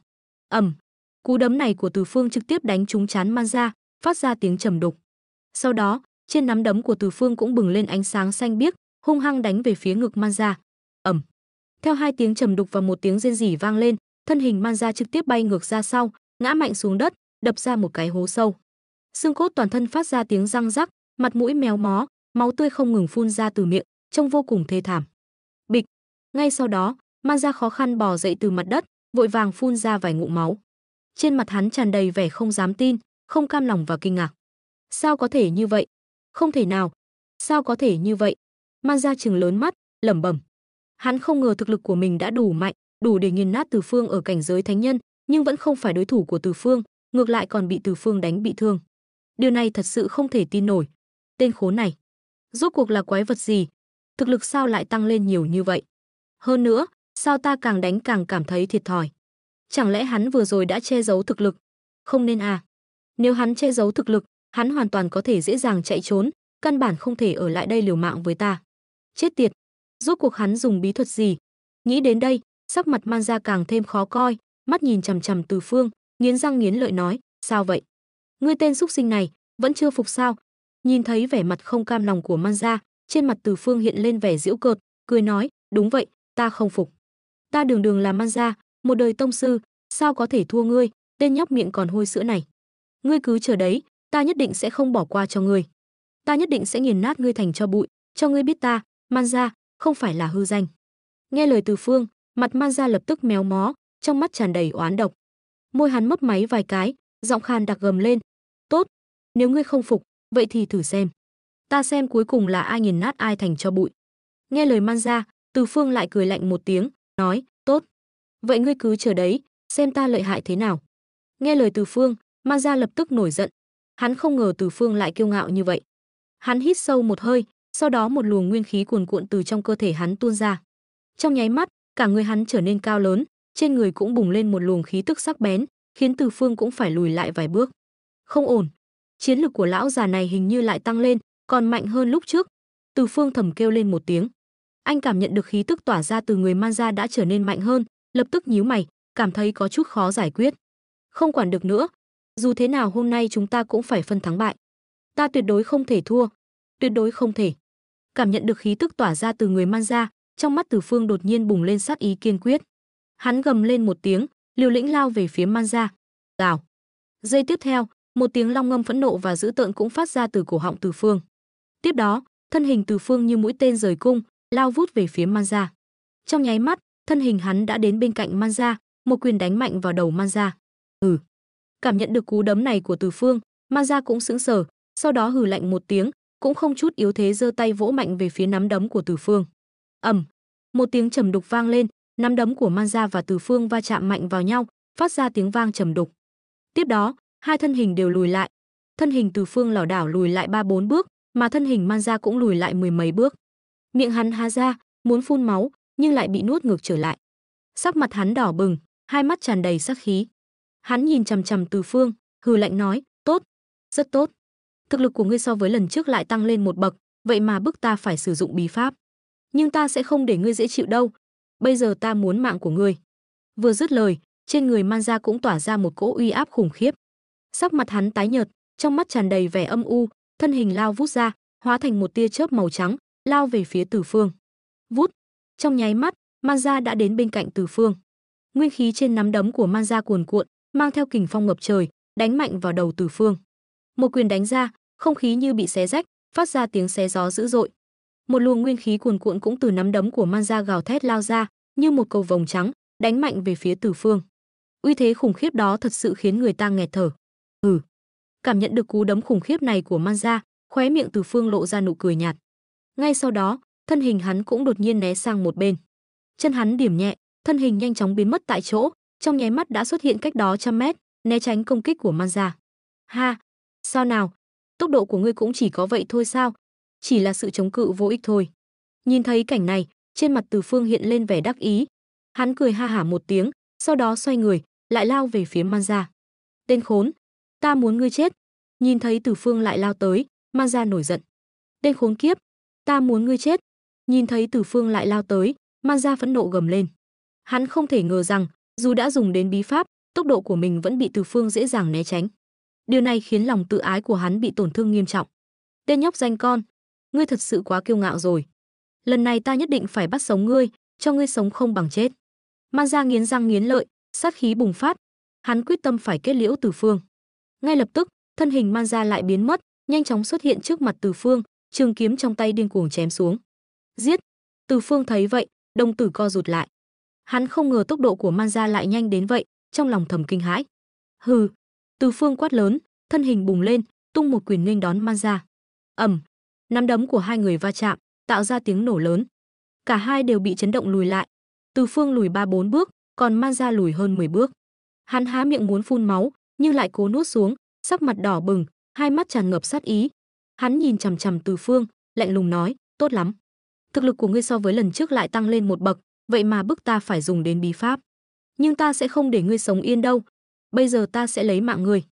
Dứt lời, trên người Manza tỏa ra uy áp khủng khiếp, sắc mặt tái nhợt, ánh mắt âm trầm, thân hình lao vút đi như một tia chớp trắng, nhắm thẳng vào Từ Phương.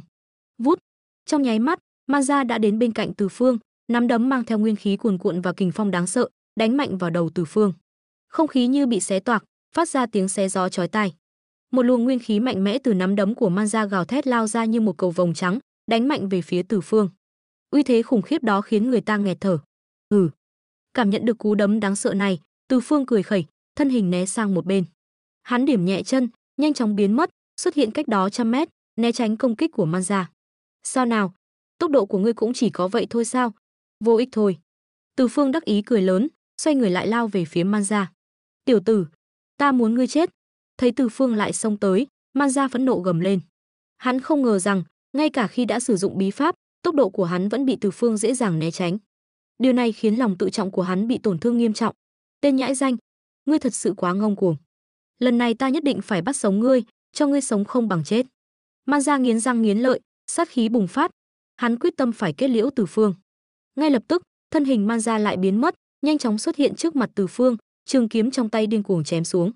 Giết! Thấy vậy, đồng tử Từ Phương co rút lại. Hắn không ngờ tốc độ của Manza lại nhanh đến vậy, trong lòng thầm kinh hãi. Hừ! Từ Phương quát lớn, thân hình bùng lên, tung một quyền nghênh đón Manza. Ầm! Nắm đấm của hai người va chạm, tạo ra tiếng nổ lớn. Cả hai đều bị chấn động lùi lại. Từ Phương lùi 3-4 bước, còn Man Gia lùi hơn 10 bước. Hắn há miệng muốn phun máu, nhưng lại cố nuốt xuống, sắc mặt đỏ bừng, hai mắt tràn ngập sát ý.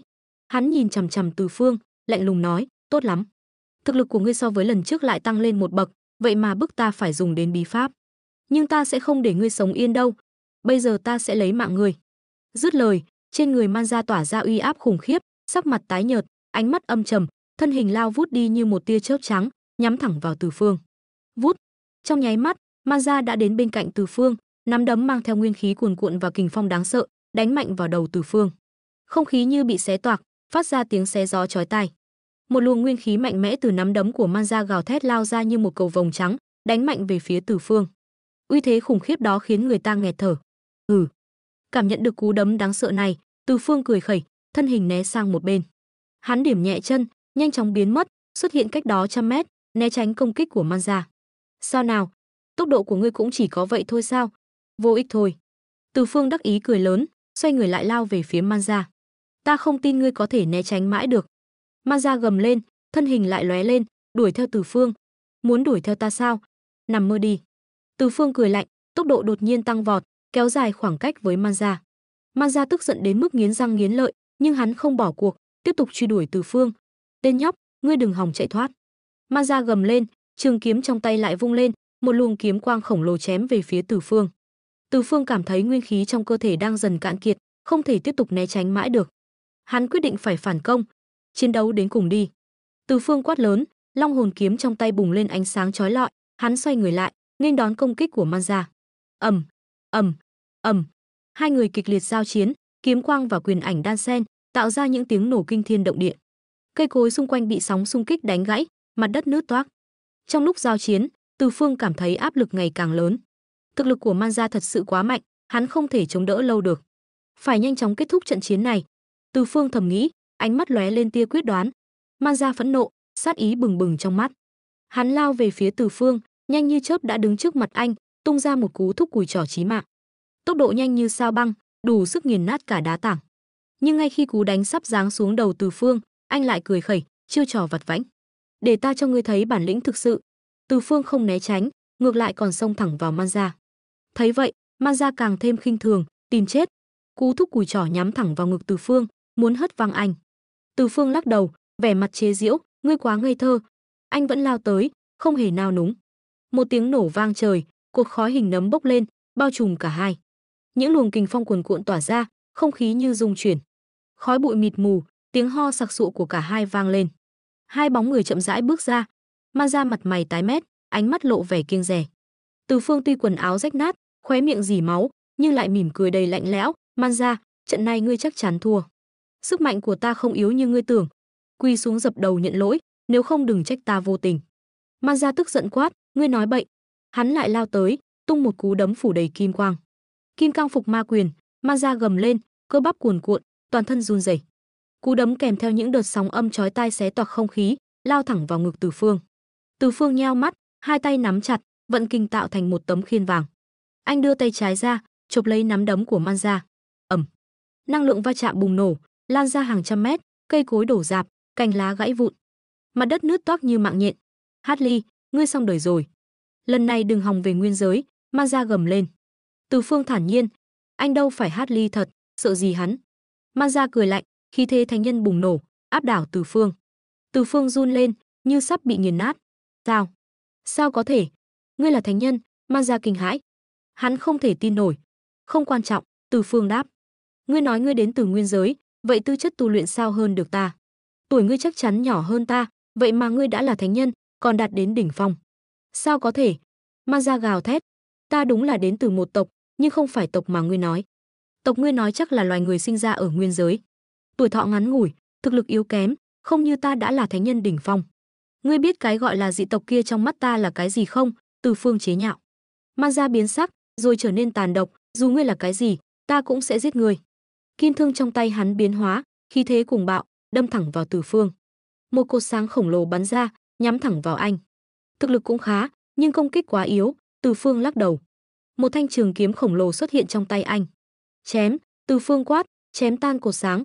Anh nhảy lên không trung, vung kiếm chém xuống Man Gia. Man Gia cười lạnh, cũng bay lên đỡ đòn. Kim thương và trường kiếm va chạm, tiếng kim loại chói tai vang lên, năng lượng cuồng bạo tỏa ra. Manza bị đẩy lùi chục mét, cổ tay xuất hiện một vết nứt nhỏ, máu chảy ròng ròng. Từ Phương đã nhìn thấy vết thương đó. Thế nào? Từ Phương hỏi. Thực lực ngươi không tệ, nhưng chưa đủ để đấu với ta. Vậy thì tiếp tục, Từ Phương thản nhiên. Ngươi tưởng mình có chút bản lĩnh là có thể kiêu ngạo sao? Ngươi lầm rồi. Trong mắt ta, ngươi chỉ là con kiến hôi, ta có thể bóp chết ngươi bất cứ lúc nào. Manza cười lạnh. Cuồng vọng. Manza gầm lên, kim thương xoay tròn, kim quang chói lọi bao phủ toàn thân hắn, biến thành một bộ giáp vàng. Bộ giáp này tỏa ra sức mạnh thánh nhân, tạo thành một lớp lá chắn vàng. Phá! Manza hét lớn, sức mạnh thánh nhân dồn vào kim thương, đâm thẳng về phía Từ Phương. Không gian nứt toác, những vết nứt lan rộng. Từ Phương nghiêm mặt. Sức mạnh của hắn thật đáng gờm. Ta phải dùng tuyệt chiêu rồi. Anh lấy ra một cây cung tử kim, trên thân cung khắc đầy hoa văn tinh xảo, cổ kính. Từ Phương kéo căng dây cung, một luồng sức mạnh đáng sợ dâng trào. Phá! Từ Phương quát, mũi tên tử kim xé gió lao đi với tốc độ kinh hoàng. Chiêu vặt, Manza khinh thường, vung thương đỡ đòn. Mũi tên bị chặn lại nhưng không biến mất, tiếp tục bay về phía Từ Phương. Từ Phương lại bắn ra 3 mũi tên tử kim. Manza vừa đỡ vừa tấn công. Dù tên của Từ Phương rất nhiều, nhưng đều bị hắn chặn lại. Công kích của ngươi tuy mạnh, nhưng vẫn không làm gì được ta, Manza vênh váo. Chưa chắc, Từ Phương bình tĩnh, lại bắn ra hàng chục mũi tên tử kim. Manza bị đẩy lùi, trên người xuất hiện những vết nứt. Bộ giáp của hắn quả là kỳ lạ, có thể chống lại tên tử kim. Ta không tin tên của ngươi đều mạnh như vậy, Manza cười lạnh, hất văng những mũi tên, rồi tiếp tục tấn công. Từ Phương liên tục bắn tên, hai người giao chiến kịch liệt. Tên này thật khó chơi, xứng đáng là mục tiêu của ta. Sức mạnh thật đáng gờm, nhưng ta cũng không kém, Từ Phương thầm nghĩ. Sức mạnh thánh nhân trong cơ thể anh bùng nổ. Sức mạnh thánh nhân bùng nổ, Từ Phương gầm lên. Sức mạnh của anh tăng vọt, hàng chục mũi tên tử kim bắn ra với tốc độ kinh hoàng, mỗi mũi tên đều mang sức mạnh hủy diệt. Manza biến sắc, nhưng vẫn khinh thường, chỉ vậy thôi sao? Bá! Kim quang cuồn cuộn tụ lại trên kim thương, bắn ra những tia sáng vàng chói lọi, xé toạc không gian. Những tia sáng vàng va chạm với tên tử kim, tiếng nổ vang lên. Tên tử kim bị đánh tan. Vũ khí gì vậy? Có thể đỡ được công kích của ta? Từ Phương kinh ngạc. Ngươi tưởng chỉ mình ngươi có bảo vật sao? Manza cười đắc ý, vung thương đâm tới. Một luồng uy áp khủng khiếp tỏa ra từ kim thương, khiến trời đất rung chuyển. Đó là sức mạnh của bậc đế vương, chứa đựng uy áp và sức mạnh vô tận. Từ Phương cảm nhận được uy áp khủng khiếp, sắc mặt trở nên khó coi. Anh biết mình không thể đỡ được đòn này. Một luồng khí lãng khủng khiếp bùng nổ từ người anh, bao trùm cả khu vực. Phá! Từ Phương hét lớn, cơ thể phồng lên, xuất hiện một bộ giáp đồng, vóc dáng cũng cao lớn hơn. Trên da anh nổi lên những đường gân xanh, cơ bắp cuồn cuộn, tràn đầy sức mạnh. Bộ giáp đồng cũng to ra gấp mấy lần. Cây cung trong tay anh cũng biến đổi, không còn là cây cung bình thường nữa, mà là một cây cung được luyện từ tiên khí, uy lực vô song. Từ Phương dương cung bắn tên về phía kim thương. Kim thương vỡ tan, sức mạnh tan biến. Manza bị đánh bay, ngã xuống đất. Ha ha ha, đây không phải cung tên bình thường, mà là thần khí. Cung tên của ta có phòng ngự cấp thánh, vậy mà bị cung tên của ngươi phá hủy. Thần khí thật sự. Từ Phương cười lớn khi thấy Manza bị chấn bởi cây cung của mình. Cung tên của ta sao có thể dễ dàng bị phá hủy như vậy? Manza tỏ vẻ khinh thường. Không tin thì ta chứng minh cho ngươi xem. Từ Phương quát, vung cung quét ngang. Cung và thương va chạm, kim quang bùng nổ, rồi tắt ngấm. Cung tên của Từ Phương tỏa sáng rực rỡ, đập mạnh vào kim thương. Kim thương bị đánh bật, những tia sáng vàng bắn ra từ cây cung, lao về phía kim thương. Kim quang va chạm, tiếng nổ vang trời. Hai cây thương va chạm, bắn ra tia lửa chói lọi. Cảnh tượng thật rung động lòng người. Kim thương liên tục đập vào cây cung, tiếng nổ không dứt. Những luồng sức mạnh khủng khiếp tỏa ra từ kim thương, lan ra bốn phía. Ánh sáng bảo vệ trên người Từ Phương rung lên dữ dội, xuất hiện những vết nứt nhỏ. Khóe miệng anh rỉ máu, sắc mặt tái nhợt. Chết tiệt. Đây là thần khí thật sự, Từ Phương thầm rủa. Sức mạnh của anh đã đạt đến đỉnh điểm, khó mà tăng thêm được nữa. Anh nghiến răng ken két. Xin lỗi, cung của ngươi quá yếu, không đủ trình. Manza cười khẩy, vẻ mặt chế giễu. Không đủ trình. Vậy cung tên của ngươi đủ trình sao? Từ Phương hỏi. Ngươi tìm chết. Manza gầm lên, lao tới tấn công. Từ Phương né tránh, rồi lao ra, bắn một mũi tên vàng về phía Manza. Manza vung kiếm đỡ đòn. Ầm, một tiếng nổ lớn vang lên. Tay Manza run lên, kim thương trong tay vỡ vụn. Sóng xung kích đánh vào người Manza, hắn kêu lên thảm thiết, ngã xuống đất, phun ra một ngụm máu. Phụt, Manza lại phun ra một ngụm máu, sắc mặt tái nhợt, mặt mày nhăn nhó, máu không ngừng chảy ra từ miệng, cơ thể run rẩy, loạng choạng. Manza, tiếng kêu thất thanh của đồng bọn vang lên. Họ nhìn Manza bị thương, sắc mặt đều trở nên khó coi. Chết tiệt, ta sẽ liều mạng với ngươi. Chết! Manza gầm lên, lao về phía Từ Phương. Ngươi dám làm ta bị thương, ta sẽ xé xác ngươi. Ngươi phải trả giá! Manza gào thét, mặt mày hung dữ, khí thế đáng sợ bốc lên. Tìm chết! Từ Phương cười lạnh, sát khí bừng bừng trong mắt. Anh dương cung, nhắm vào Manza. Vút! Một mũi tên vàng bắn ra. Ầm!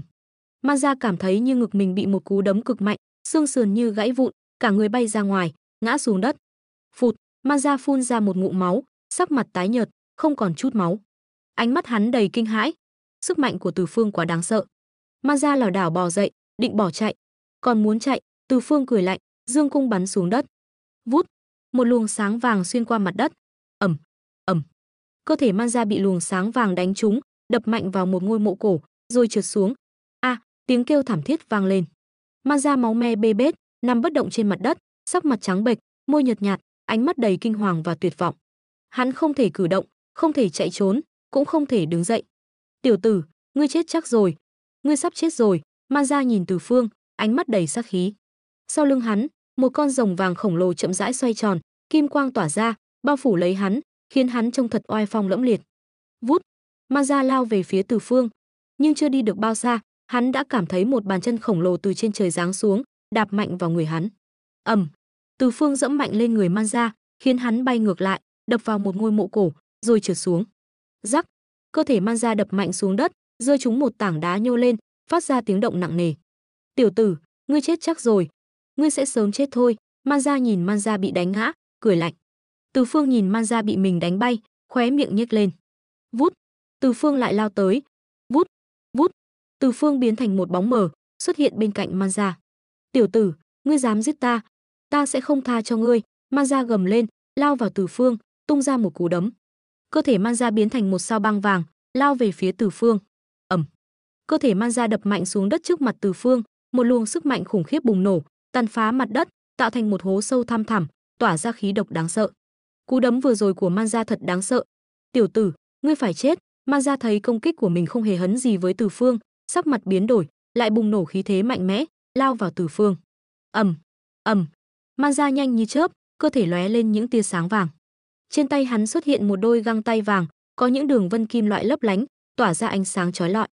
Nắm đấm của hắn mang theo sức mạnh khủng khiếp, đánh thẳng vào Từ Phương. Vút! Manza đập mạnh vào người Từ Phương, khiến anh bay ngược ra ngoài. Kinh lực cuồng bạo tàn phá bên trong cơ thể Từ Phương, lan ra xung quanh. Manza lăn lộn vài vòng trên mặt đất mới đứng vững được, cơ thể lắc lư, miệng không ngừng phun máu, ánh mắt đầy kinh hãi. Cú đấm vừa rồi của Manza suýt chút nữa đã giết chết anh. Dù cơ thể anh không bị đánh nát, nhưng cũng bị thương nặng. Tiểu tử, ngươi chết chắc rồi. Manza nhìn Từ Phương bị mình đánh bay, gầm lên giận dữ, ánh mắt đầy oán độc. Hừ! Từ Phương khịt mũi coi thường, ánh mắt khinh bỉ. Chỉ bằng ngươi mà cũng muốn giết ta? Mơ tưởng! Anh lạnh lùng nói, vung dao găm. Những lưỡi dao sắc bén bay về phía Manza. Ta sẽ xé xác ngươi. Manza biến sắc, vội vàng né tránh. Xoẹt! Kim quang lóe lên trên người Manza, biến thành một tấm khiên khổng lồ, trên khiên khắc đầy phù văn, tỏa ra ánh sáng chói lọi. Manza lơ lửng trên không trung, sát khí ngùn ngụt, nhìn chằm chằm Từ Phương, ánh mắt đầy sát ý, kim quang bừng sáng. Chết đi! Manza gầm lên, kim quang trên găng tay càng thêm rực rỡ, tỏa ra sức mạnh thần bí, uy áp khủng khiếp, đè nén Từ Phương. Vù vù! Găng tay của Manza mang theo sức mạnh vô song, đánh thẳng vào Từ Phương. Hừ! Từ Phương cười lạnh, lao tới nghênh chiến. Hai nắm đấm va chạm, bùng nổ ánh sáng chói lọi, chiếu sáng cả vùng trời. Ầm! Ầm! Hai người va chạm, tiếng nổ vang trời. Manza liên tục bị đẩy lùi 7 bước mới đứng vững được, cơ thể lảo đảo, mặt mày co giật. Hắn cảm thấy cổ tay đau nhói, sức mạnh ẩn chứa trong cây cung quá khủng khiếp, suýt chút nữa đã nghiền nát xương tay hắn. Máu chảy ròng ròng trên cánh tay hắn. Tiểu tử, không ngờ ngươi lại có bảo vật như vậy, quả là thiên tài tu luyện. Nhưng bảo vật của ngươi tuy mạnh, ta cũng không phải dễ rơi đâu. Manza hít sâu một hơi, nén đau, nhìn chằm chằm Từ Phương. Ta muốn xem ta có thể giết ngươi hay không. Manza gầm lên, lao vào Từ Phương. Hắn nhanh như chớp, trong nháy mắt đã đến trước mặt Từ Phương, vung kiếm chém xuống. Ầm! Một tiếng nổ lớn vang lên, luồng kiếm khí khủng khiếp đánh thẳng vào ngực Từ Phương. Ầm! Ầm! Từ Phương nhanh chóng né tránh, xuất hiện sau lưng Manza, vung cung đâm tới. Manza cảm nhận được nguy hiểm, vội vàng vung cung đỡ đòn. Ầm! Ầm! Ầm! Cung của Từ Phương va chạm với kim thương của Manza. Kim thương liên tục bị cung của Từ Phương đánh vỡ vụn. Kim quang bắn ra từ cung của Từ Phương, đánh thẳng vào lưng Manza. Manza liên tục né tránh, máu chảy ròng ròng trên cổ tay. ầm ầm. Sóng xung kích của trận chiến ngày càng khủng khiếp, bao trùm cả vùng trời. Không gian nứt toác, núi non sông ngòi tan thành mây khói. Ha ha, Manza cười dữ tợn, ngửa mặt lên trời gào thét. Cơ thể hắn lộn nhào trên không trung, tỏa ra khí thế đáng sợ, khiến không gian xung quanh méo mó. Cung tên trong tay Tử Phương liên tục phát ra tiếng kim loại va chạm, từng tia sáng vàng bắn ra. Mỗi tiếng nổ đều kèm theo âm thanh kim loại vỡ vụn, khiến người ta lạnh sống lưng. Mỗi tia sáng vàng bắn ra từ cung của Tử Phương đều chói lọi. "Tiểu tử, chịu chết đi!" Manza gầm lên, khí thế càng thêm mạnh mẽ. Hắn dậm chân trên không trung, khiến cả vùng trời rung chuyển. Hắn lao đến trước mặt Tử Phương, vung kiếm chém xuống. Tốc độ của Manza cực nhanh, như tia chớp. Kiếm khí khủng khiếp mang theo sát khí mãnh liệt, chém thẳng vào Tử Phương. Nhưng đúng lúc này, đầu Manza bị cây cung của Tử Phương đập mạnh. Manza choáng váng, hoa mắt, ngã xuống đất. Bịch, Manza ngã ngồi xuống đất, khóe miệng rỉ máu, vẻ mặt kinh hãi. Hắn ngẩng đầu nhìn Tử Phương đang đứng trên không trung. Chuyện gì vậy? Ta lại bị cây cung đó đánh bại. Chết tiệt, chết tiệt. Chuyện gì đang xảy ra vậy? Manza nhìn cây cung trong tay Tử Phương, mắt tròn xoe, vẻ mặt đầy kinh ngạc và không thể tin nổi. Tiểu tử, ngươi không phải Hartley. Ngươi là ai? Cây cung trong tay ngươi sao lại mạnh như vậy? Không được, ta không thể thua ngươi. Không thể thua ngươi. Manza ánh mắt kiên định, bật dậy lao về phía Tử Phương. Cút, Tử Phương quát lạnh, kéo căng dây cung. Một tia sáng vàng bắn ra với tốc độ kinh hoàng, chém thẳng vào Manza. Luồng kiếm khí khủng khiếp mang theo sức mạnh đáng sợ, đánh thẳng vào Manza. Khí thế đáng sợ bao trùm lấy Tử Phương. Manza cảm nhận được kiếm khí đáng sợ, toàn thân nổi da gà, tim đập thình thịch, cảm giác nguy hiểm bao trùm, khiến hắn run lên. Vút, vút. Manza vội vàng lùi lại, vung tay chặn lại luồng sáng vàng. Ầm, ầm, kim quang va chạm, tiếng nổ vang trời. Trường đao trong tay Manza rung lên bần bật, kim quang liên tục vỡ vụn. Phụt. Cuối cùng, trường đao của Manza không chịu nổi sức mạnh của kim quang, vỡ tan thành từng mảnh, rơi xuống đất. Ngay sau đó, cơ thể Manza bị kim quang đánh trúng. Ầm. Cơ thể Manza bị đánh bay, đập mạnh vào một ngôi mộ cổ. Phụt, phụt. Manza lại phun ra một ngụm máu, sắc mặt tái nhợt, mặt mày méo mó, máu không ngừng trào ra từ miệng, cơ thể run rẩy, loạng choạng. Hắn không thể cử động, không thể chạy trốn, cũng không thể đứng dậy. Tiểu tử, chịu chết. Manza nhìn Tử Phương, ánh mắt đầy sát khí. Hắn vung tay, một con rồng vàng khổng lồ xuất hiện sau lưng, kim quang tỏa ra, bao phủ lấy hắn. Vút, Manza lao về phía Tử Phương. Nhưng vừa đi được nửa đường, hắn đã cảm thấy một bàn chân khổng lồ từ trên trời giáng xuống, đạp mạnh vào người hắn. Ầm, Tử Phương dẫm mạnh lên người Manza, khiến hắn bay ngược lại, đập vào một ngôi mộ cổ, rồi trượt xuống. Rắc, cơ thể Manza đập mạnh xuống đất, rơi trúng một tảng đá nhô lên, phát ra tiếng động nặng nề.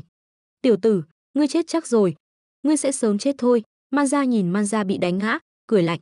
Tử Phương nhìn Manza bị mình đánh bay, khóe miệng nhếch lên. Vút, Tử Phương lại lao tới. Vút, vút, Tử Phương biến thành một bóng mờ, xuất hiện bên cạnh Manza. Tiểu tử, ngươi dám giết ta, ta sẽ không tha cho ngươi. Manza gầm lên, lao vào Tử Phương, tung ra một cú đấm. Manza biến thành một sao băng vàng, lao về phía Tử Phương. Ầm. Cơ thể Manza đập mạnh xuống đất trước mặt Tử Phương, một luồng sức mạnh khủng khiếp bùng nổ, tàn phá mặt đất, tạo thành một hố sâu thăm thẳm, tỏa ra khí độc đáng sợ. Cú đấm vừa rồi của Manza thật đáng sợ. Tiểu tử, ngươi phải chết. Thấy công kích của mình không hề hấn gì với Tử Phương, Manza biến sắc, lại bùng nổ khí thế, lao vào Tử Phương. Ầm, ầm. Manza nhanh như chớp, cơ thể lóe sáng vàng. Trên tay hắn xuất hiện găng tay vàng có vân kim loại, tỏa sáng lấp lánh. Nắm đấm mang sức mạnh khủng khiếp, đánh thẳng vào Tử Phương. Vút, Manza đập mạnh vào người Tử Phương, khiến anh bay ngược. Kinh lực cuồng bạo tàn phá trong cơ thể Tử Phương, lan ra xung quanh. Manza lăn vài vòng mới đứng vững, miệng phun máu, mắt kinh hãi. Cú đấm suýt giết anh, dù không nát, anh cũng bị thương nặng. Tiểu tử, ngươi chết chắc. Manza gầm lên, nhìn Tử Phương bị đánh bay, mắt đầy oán độc. Hừ, Tử Phương khịt mũi, khinh bỉ. Chỉ ngươi mà đòi giết ta. Mơ đi, anh lạnh lùng vung dao găm, dao sắc bén bay về phía Manza. Ta sẽ xé xác ngươi. Manza biến sắc, né tránh. Kim quang lóe lên, hóa thành khiên khổng lồ có phù văn, tỏa sáng. Manza lơ lửng, sát khí ngùn ngụt, nhìn Tử Phương, kim quang bừng sáng. Chết đi. Manza gầm lên, kim quang trên găng tay rực rỡ, sức mạnh thần bí, uy áp khủng khiếp đè nén Tử Phương. Găng tay mang sức mạnh vô song, đánh tới. Hừ, Tử Phương lao tới. Hai nắm đấm va chạm, bùng nổ ánh sáng chói lọi. Ầm, ầm. Hai người va chạm, tiếng nổ vang trời. Manza bị đẩy lùi 7 bước, lảo đảo, mặt co giật. Cổ tay đau nhói, sức mạnh cây cung khủng khiếp suýt nghiền nát xương tay hắn. Máu chảy. Tiểu tử, ngươi có bảo vật thật, thiên tài tu luyện. Nhưng ta không dễ rơi đâu. Man Gia hít sâu, nén đau, nhìn Từ Phương. Ta muốn xem ta có thể giết ngươi không? Man Gia gầm lên, lao tới. Nhanh như chớp, hắn đến trước mặt Từ Phương, vung kiếm.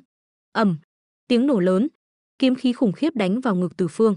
Ầm, ầm, Từ Phương né, xuất hiện sau lưng Man Gia, vung cung đâm tới. Man Gia cảm thấy nguy hiểm, vội vung cung đỡ.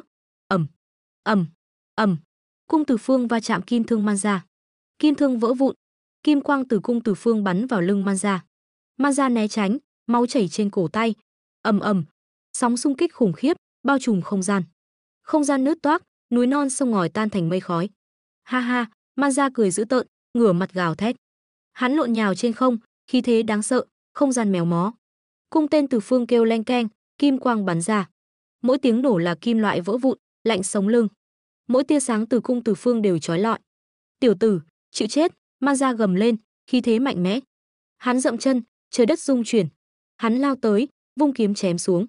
Nhanh như chớp, kiếm khí khủng khiếp mang sát khí, chém vào Từ Phương. Đúng lúc này, đầu Man Gia bị cung Từ Phương đập mạnh. Man Gia choáng váng, ngã xuống. Bịch, Man Gia ngã ngồi, miệng rỉ máu, kinh hãi. Hắn ngẩng nhìn Từ Phương trên không. Sao vậy? Ta bị cây cung đó đánh bại. Chết tiệt! Chuyện gì vậy? Man Gia nhìn cung Từ Phương, mắt tròn xoe, kinh ngạc, không tin. Ngươi không phải Hát Ly, ngươi là ai? Cung ngươi sao mạnh vậy? Không, ta không thể thua. Không thể thua, Man Gia kiên định, lao tới. Cút, Từ Phương quát, kéo cung. Kim quang bắn ra, chém vào Man Gia. Kiếm khí khủng khiếp, sức mạnh đáng sợ, đánh thẳng vào Man Gia. Khí thế đáng sợ bao trùm Từ Phương.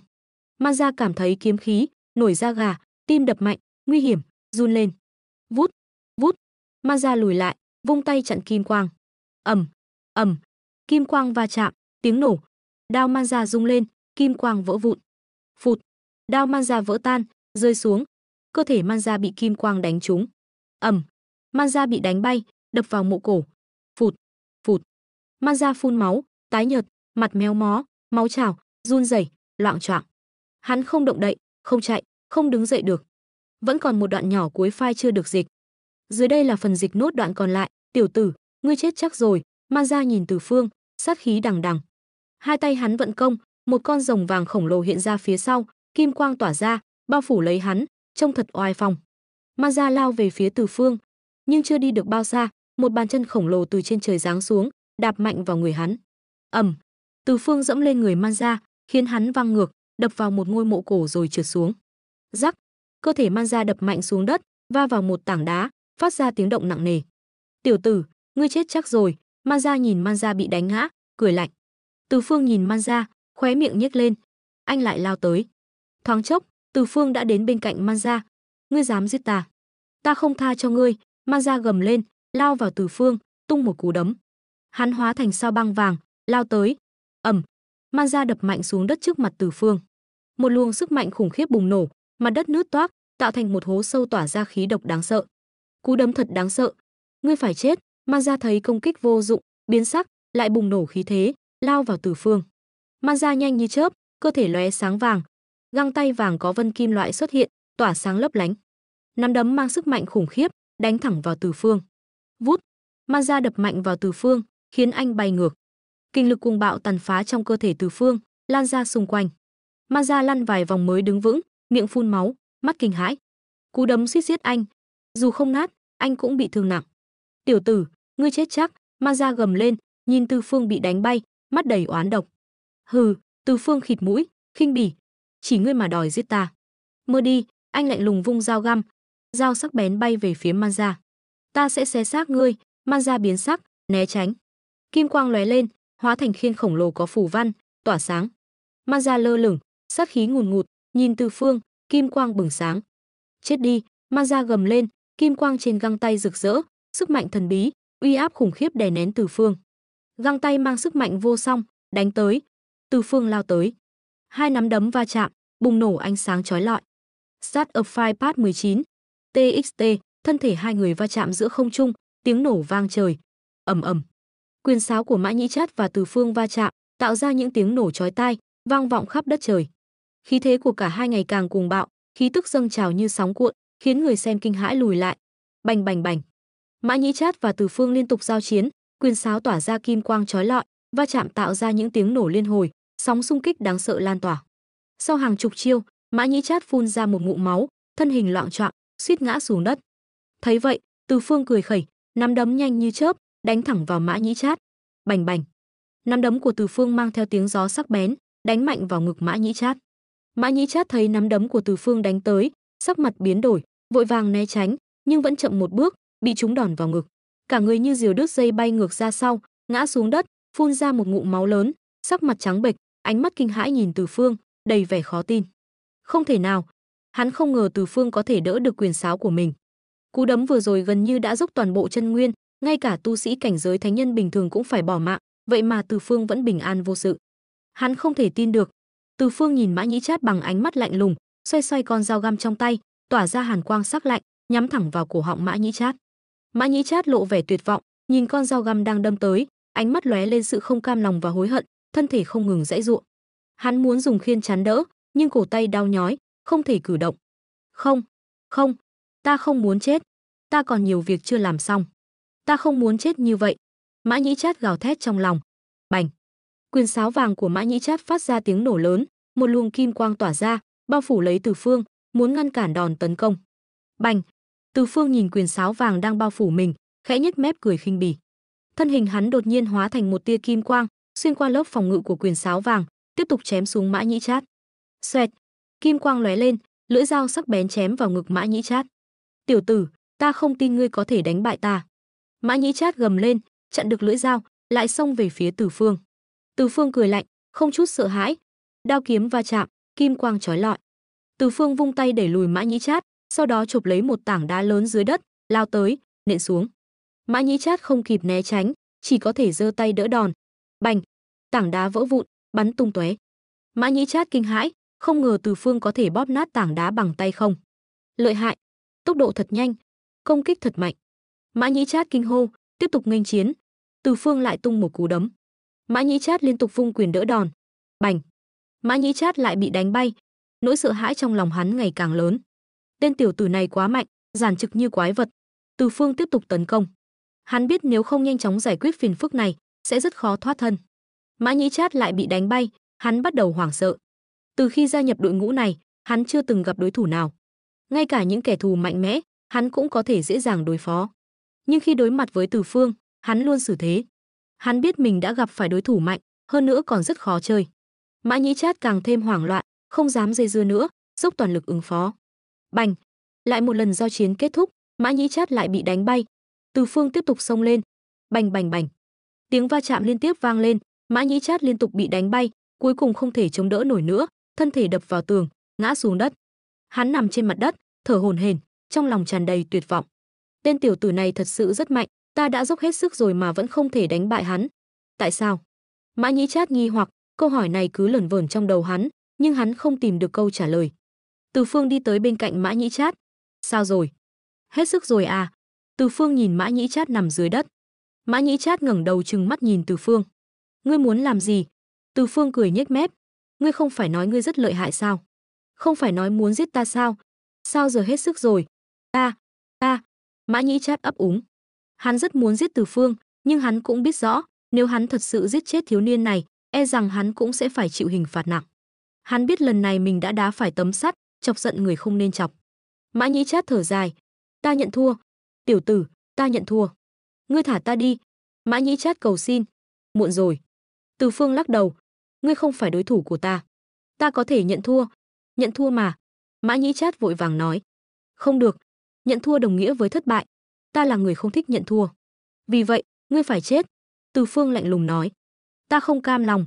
Mã Nhĩ Trát ngửa mặt lên trời gào thét. Ta không cam lòng. Không cam lòng thì sao? Không cam lòng. Ha ha ha. Mã Nhĩ Trát cười man rợ, cơ bắp trên người cuồn cuộn, sức mạnh điên cuồng tăng lên. Ta muốn cùng ngươi đồng quy vu tận. Được thôi. Từ Phương trầm mặt. Ầm ầm ầm. Một luồng khí tức mạnh mẽ tỏa ra từ cơ thể Mã Nhĩ Trát. Cơ thể hắn nhanh chóng phình to, những làn khói đen bao phủ xung quanh, tạo thành một ma pháp trận khổng lồ. Từ Phương biết lúc này mình không nên giữ sức nữa. Mã Nhĩ Trát đã hoàn toàn chọc giận hắn. Muốn giết ta? Ngươi còn non lắm. Từ Phương hừ lạnh, thân hình rung lên, long ảnh phía sau bay ra, hóa thành 3 con rồng khổng lồ, một trái một phải tấn công Mã Nhĩ Trát. Tiểu tử, Ngươi dám đánh lén ta, tìm chết. Mã Nhĩ Trát gầm lên giận dữ, hai mắt phun lửa. Hắn không thể chịu đựng sự khiêu khích của người khác. Từ Phương cười lạnh, thân hình xoay chuyển, long ảnh bay sang hướng khác. Hắn lại trở về hình dáng ban đầu. Thấy vậy, Mã Nhĩ Trát giật mình. Tên tiểu tử này đang đùa giỡn mình. Tiểu tử, ngươi quá hèn hạ. Mã Nhĩ Trát nghiến răng nghiến lợi. Từ Phương cười nhạt, ta hèn hạ? Đúng vậy. Trước mặt loại người như ngươi, ta không nên giả vờ cao ngạo, nếu không ngươi lại chế giễu ta sao? Mã Nhĩ Trát sững người. Hắn biết vừa rồi mình cư xử không được thân thiện cho lắm. Đã biết rõ đối phương là loại người gì rồi thì đừng có giấu giếm nữa, trực tiếp động thủ đi. Từ Phương lạnh lùng nói. Hắn nhìn đối phương, chúng ta hãy dùng thứ ngươi giỏi nhất để quyết đấu. Lần này ta thắng, ta sẽ rời đi. Nếu ngươi không phục, có thể đuổi theo giết ta. Nhưng ngươi phải đảm bảo, trong thời gian ta rời đi, ngươi không được động đến bất kỳ ai bên cạnh ta, nếu không ta sẽ lập tức quay lại tiêu diệt ngươi. Hừ. Mã Nhĩ Trát hừ lạnh. Được, vậy thì dùng thứ ngươi giỏi nhất đi. Chúng ta dùng quyền cước quyết định thắng thua. Mã Nhĩ Trát hừ lạnh. Quyền cước? Hừ, ngươi chưa đủ tư cách. Từ Phương cười lạnh. Ta đúng là không đủ tư cách, còn ngươi thì sao? Mã Nhĩ Trát lạnh lùng nói.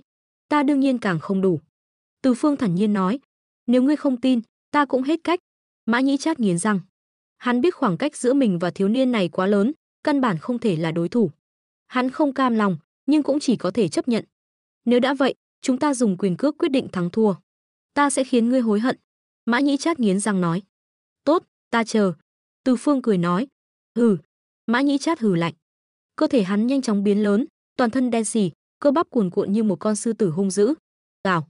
Mã Nhĩ Trát gầm lên một tiếng, một luồng khí tức đáng sợ tỏa ra, khí thế càng lúc càng mạnh, cơ thể cũng càng lúc càng lớn, như một ngọn núi nhỏ. Ha ha ha, tiểu tử, ta sẽ dùng thân thể nghiền nát ngươi, cho ngươi biết thế nào là thực lực chân chính. Mã Nhĩ Trát cười lớn, cơ thể hắn lại tiếp tục phình to, trở nên khổng lồ hơn. Từ Phương nhíu mày, thân thể Mã Nhĩ Trát thật sự quá lớn, còn lớn hơn cả một ngọn núi nhỏ. Chẳng lẽ sức mạnh của hắn thật sự đã đạt đến trình độ đó sao? Trong lòng Từ Phương âm thầm kinh ngạc, tên Mã Nhĩ Trát này quả nhiên không tầm thường. Ngươi? Từ Phương cười lạnh.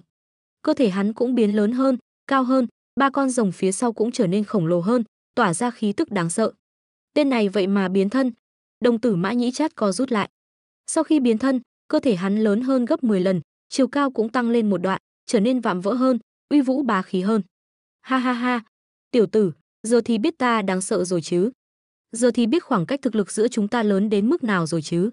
Ngươi căn bản không phải đối thủ của ta. Mã Nhĩ Trát cười lớn. Vậy thì thử xem sao, xem cuối cùng ai chết. Từ Phương cười lạnh, ba con rồng phía sau cũng gầm lên. Hừ, bây giờ ta sẽ giết ngươi. Tiểu tử, tiếp chiều. Mã Nhĩ Trát gầm lên, thân hình lao về phía Từ Phương. Tới đi.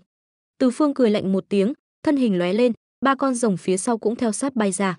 Tiểu tử, lần này xem ngươi còn trốn đi đâu được nữa. Ngươi không thể trốn thoát đâu. Mã Nhĩ Trát gầm lên. Ầm ầm ầm. Ba con rồng va chạm với Mã Nhĩ Trát, tia lửa bắn ra từ phía. Bành bành bành. Hai người kịch chiến, một người ở đây, một người ở kia.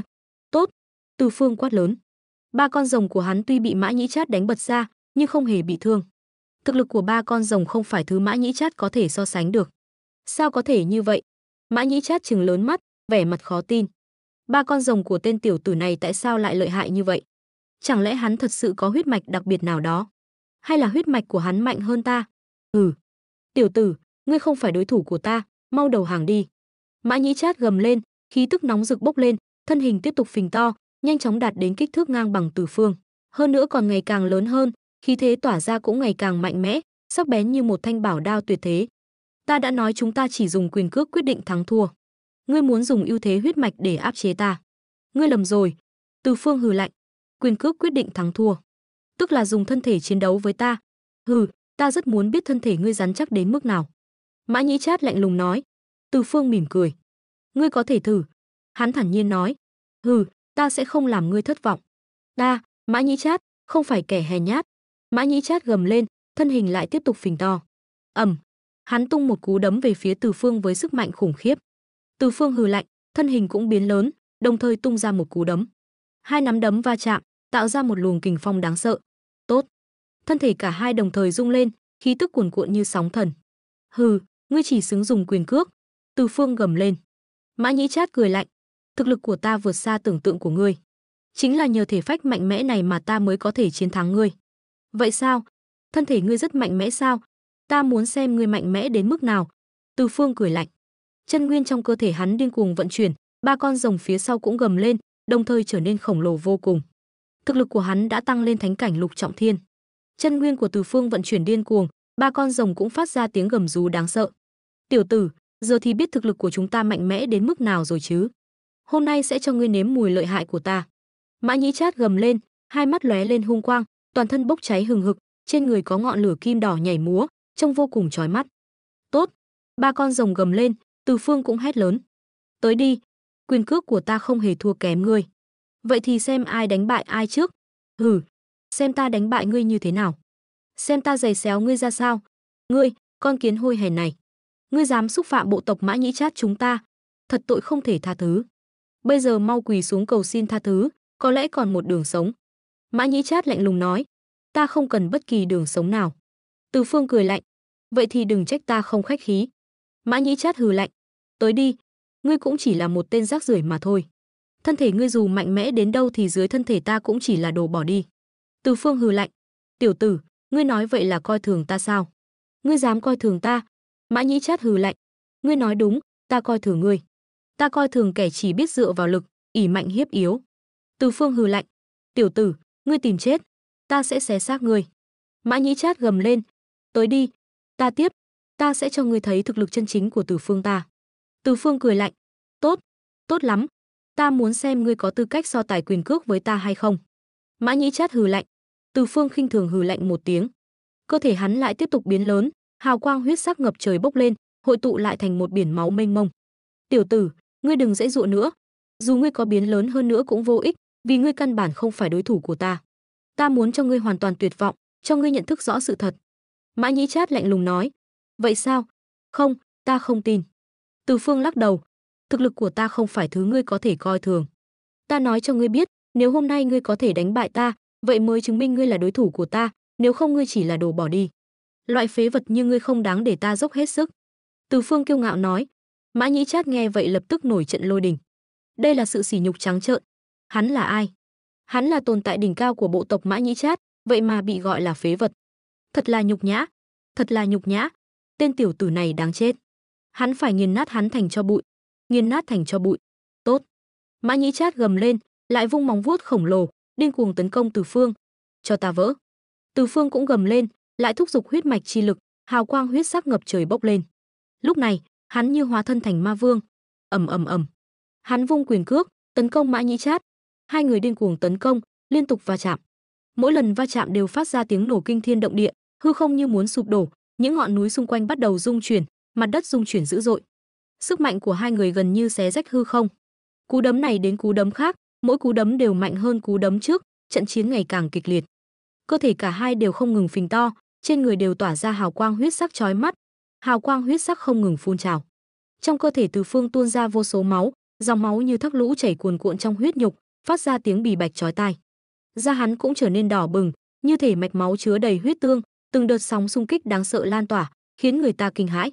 Khí tức của Từ Phương ngày càng mạnh mẽ. Tốt, mau quỳ xuống cho ta. Mã Nhĩ Trát nổi giận, nắm đấm càng thêm cuồng bạo, liên tục tấn công Từ Phương. Hắn muốn một chiêu đánh Từ Phương, nhưng lại phát hiện mình không thể lay chuyển đối phương. Trên người Từ Phương có máu chảy, vô số huyết quang lóe lên. Trong máu của hắn dường như ẩn chứa sức mạnh vô cùng to lớn. Không thể nào. Ngươi chỉ là một con người nhỏ bé, sao có thể mạnh mẽ như vậy? Điều này hoàn toàn phi logic. Sao ngươi có thể có sức mạnh lớn như vậy?